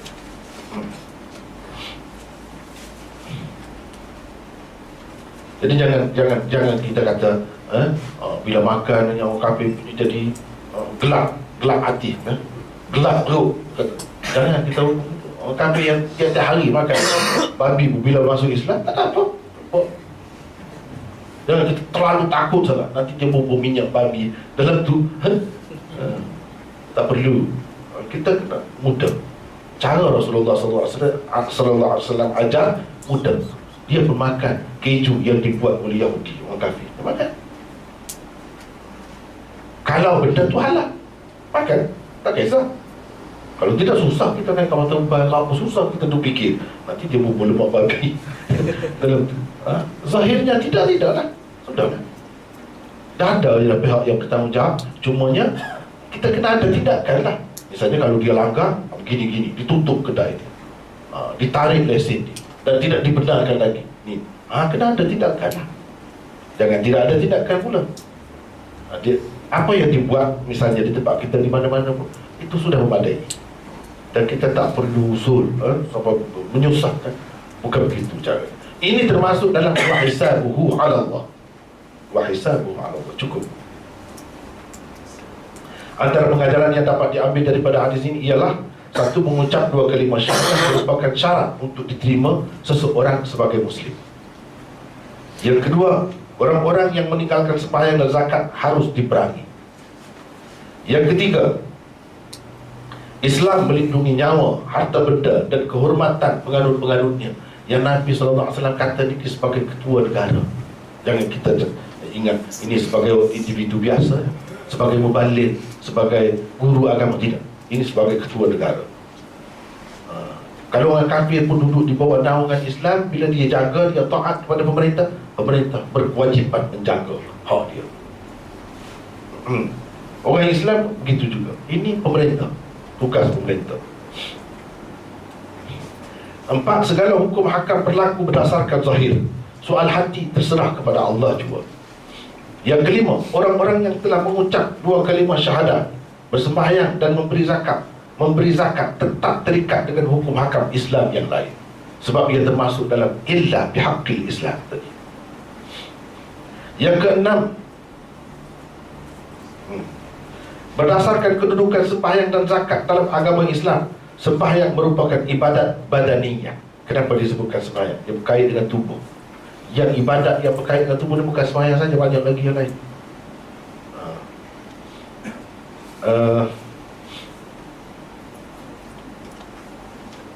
Yang berkaitan dengan badan. Dan zakat merupakan ibadat maliyah.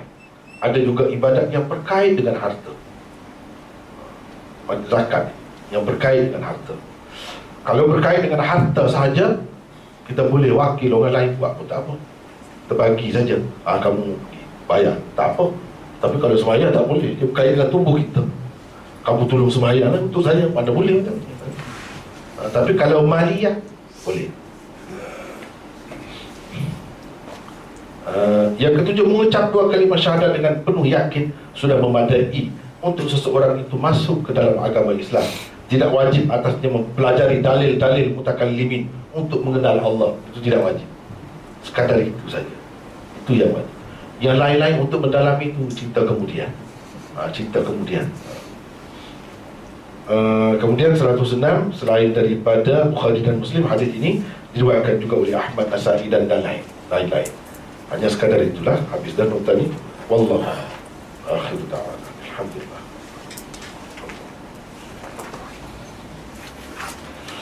Ya.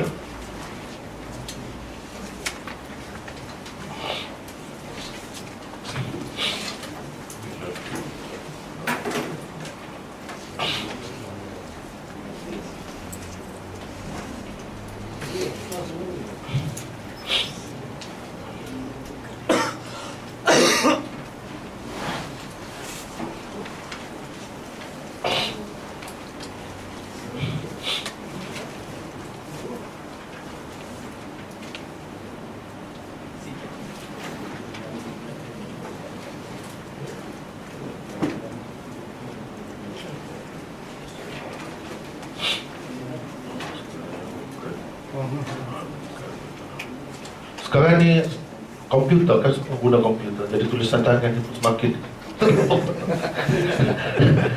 saya sendiri pun begitu. Sebenarnya kita guna tulis ni tak apa nak jelas.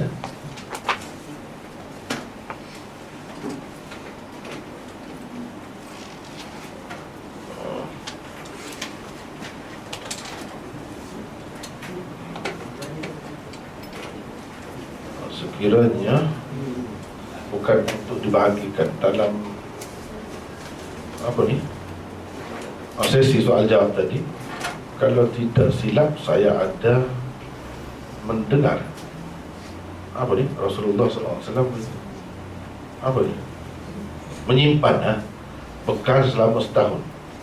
Apakah perbezaan situasi harta tersebut?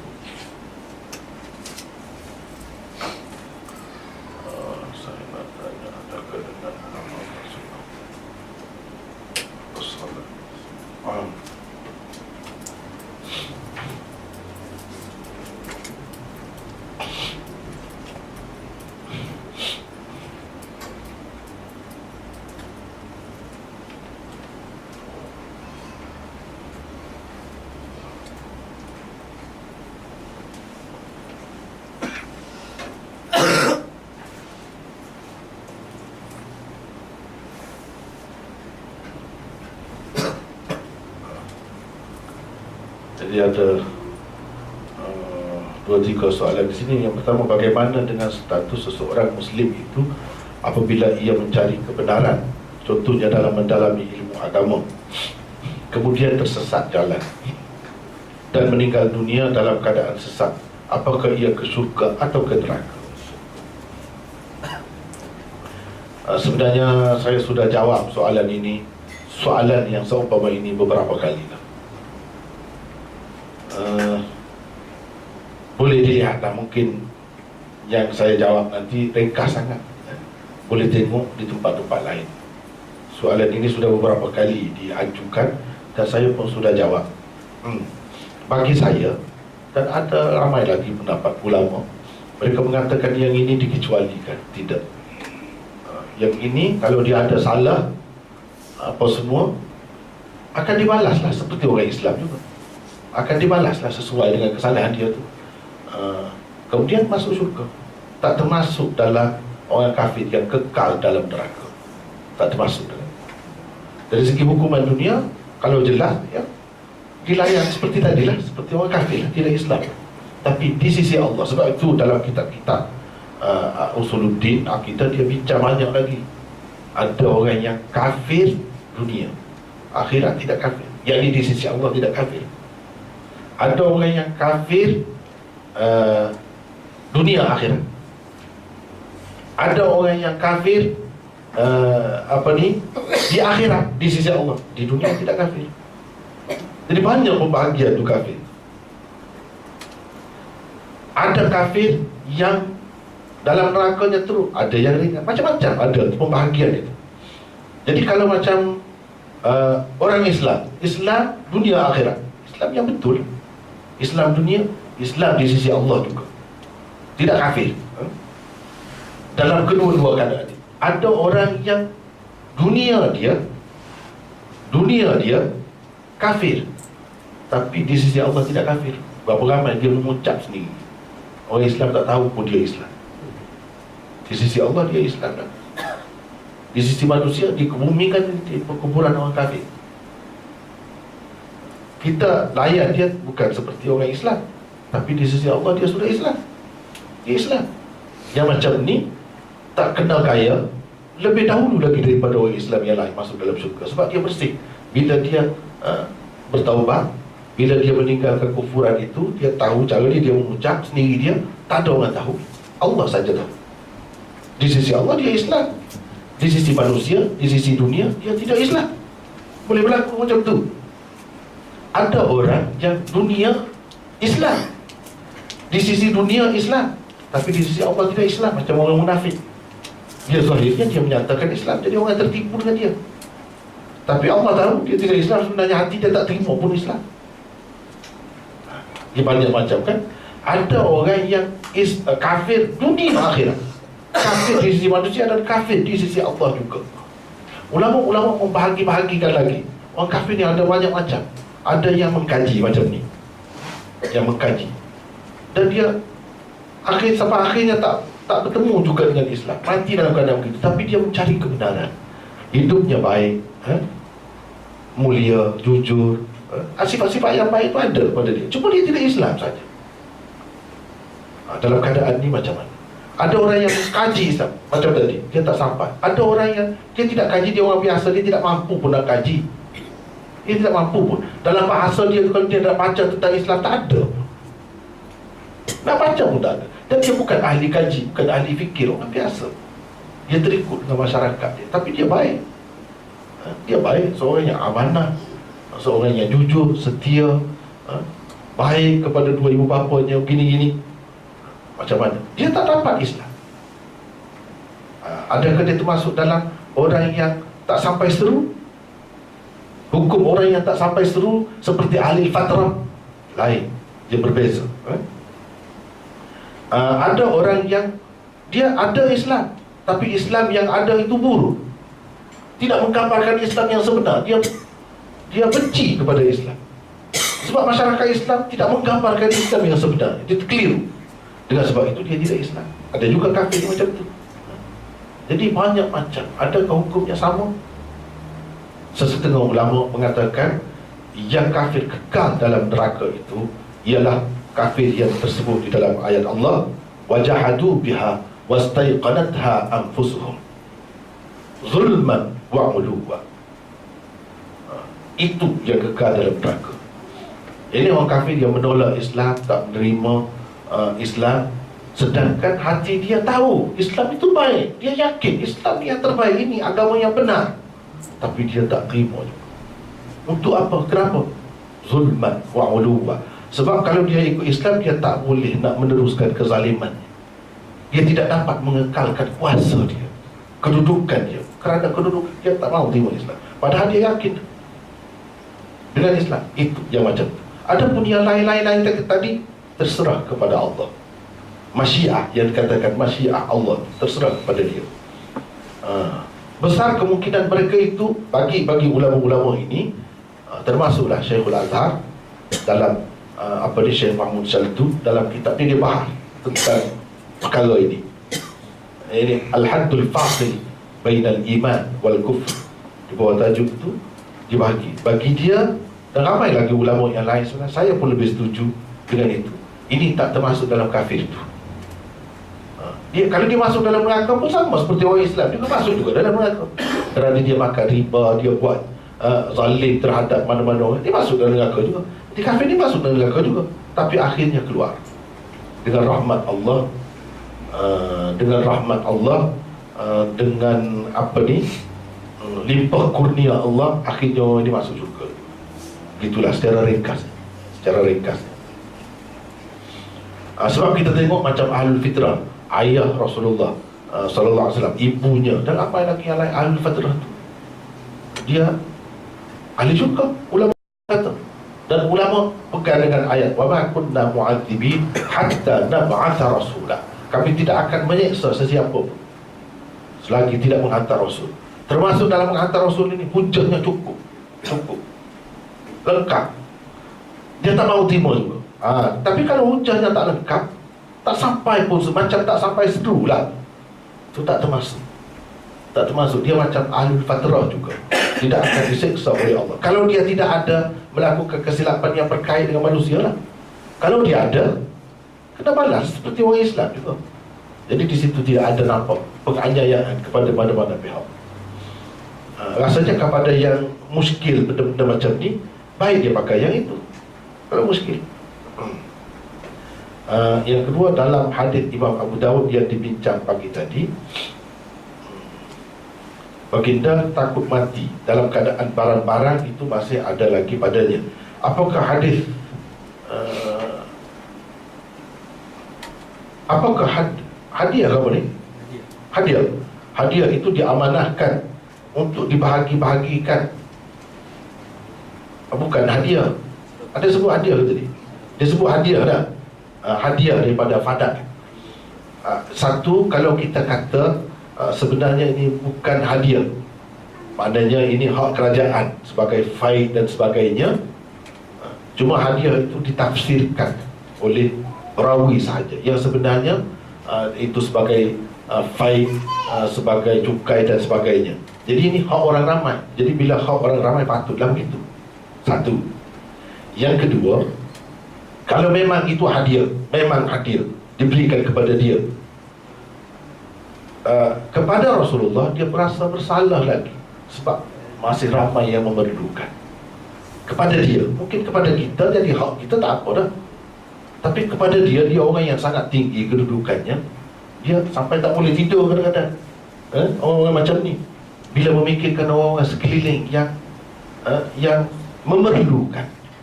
Kadang-kadang orang yang sekeliling ni, oleh kerana pemikiran, taraf pemikiran dia tu rendah sangat, kerana benda-benda macam tu dia boleh jadi kufur, dia boleh jadi sesat, dia boleh jadi macam-macam.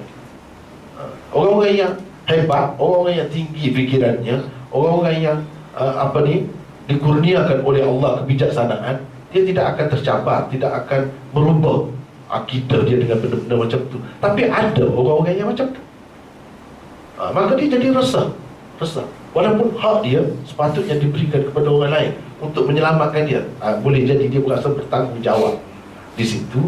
Hak orang lain jadi hak orang lain. Sebab itulah dia bagi tu, suruh bagi tu. Sekiranya bukan dibahagikan dalam sekiranya bukan untuk dibahagikan dalam sesi soal jawab tadi, kalau tidak silap saya ada mendengar kan Rasulullah SAW menyimpan bekal selama setahun. Betul. Apakah perbezaan situasi harta tersebut? Ini bukan yang itu, yang lain ini. Yang lain ini harta ni yang memang hak dia lah.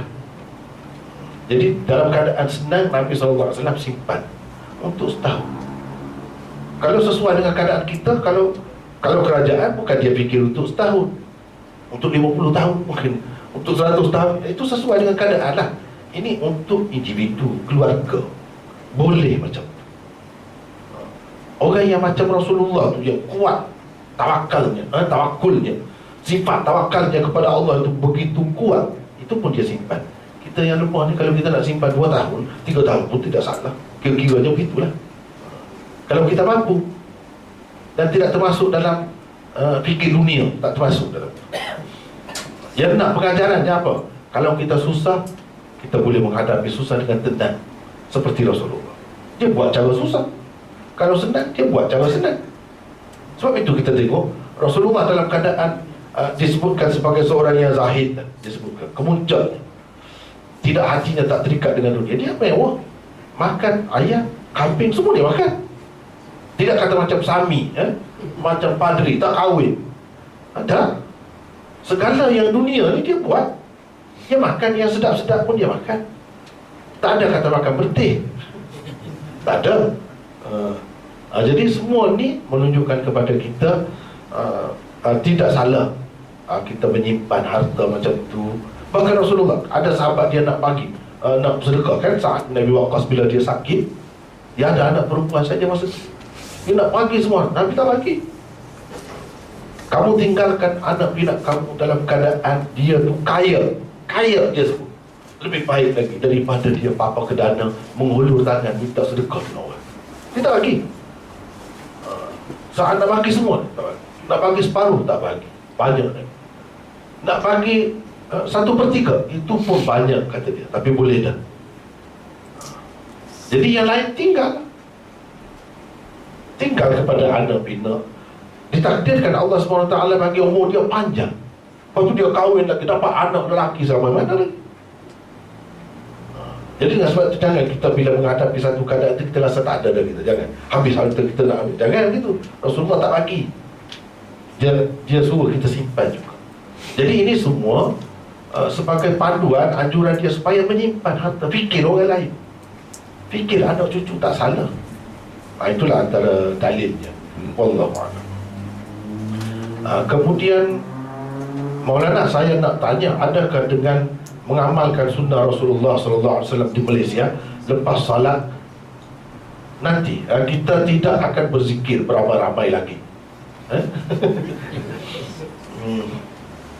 Katakanlah jika sunnah Rasulullah berjaya diterapkan di masjid-masjid, dari segi baca doa bersendirian atau zikir ramai-ramai tidak dibuat lagi, adakah ini akan membuatkan rakyat Malaysia yang selalu sibuk bekerja akan lalai dalam berzikir kepada Allah, kerana negara kita tidak seperti di Arab Saudi atau negara yang dekat dengan Islam sentiasa mohon komen.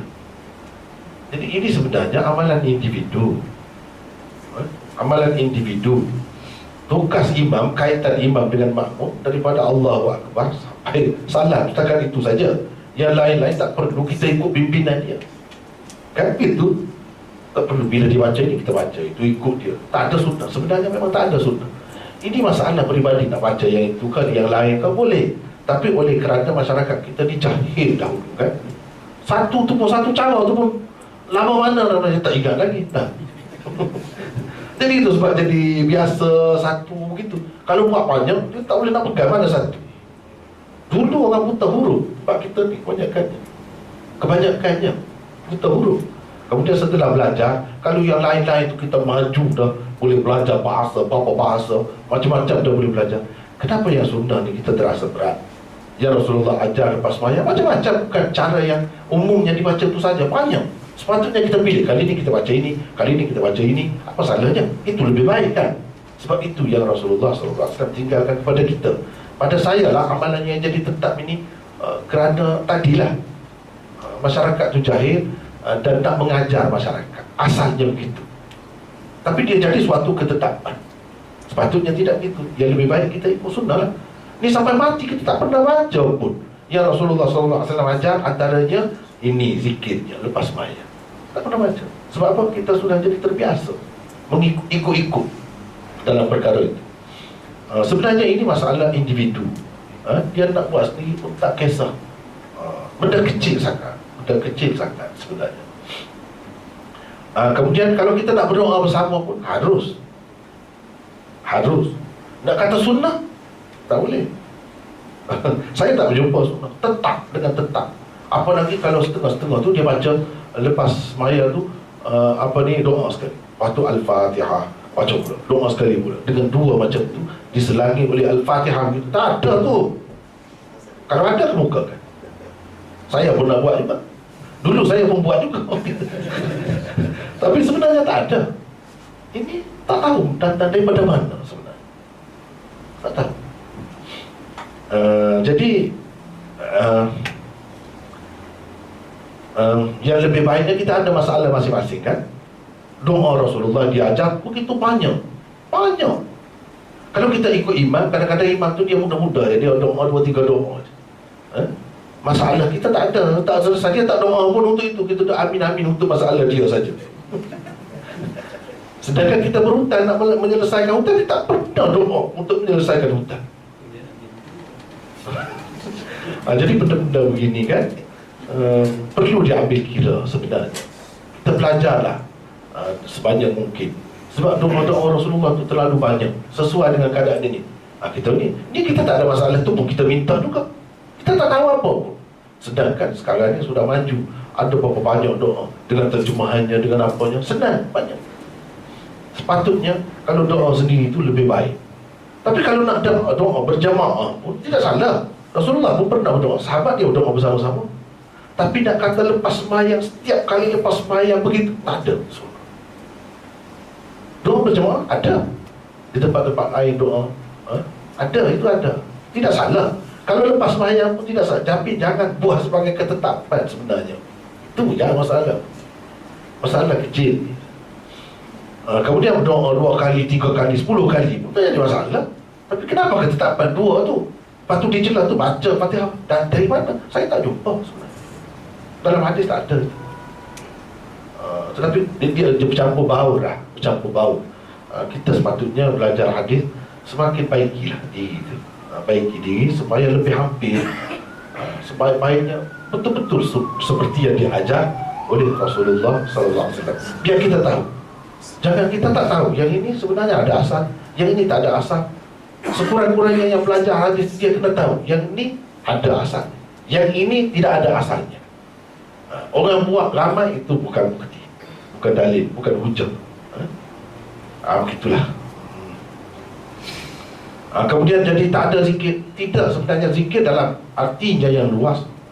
Luas sangat zikir ini. Kita ikut agama Allah, berniaga dengan amanah, dengan jujur. Itu zikir. Kita kerana ingat kepada Allah lah yang kita tak buat tak tu pasal tu.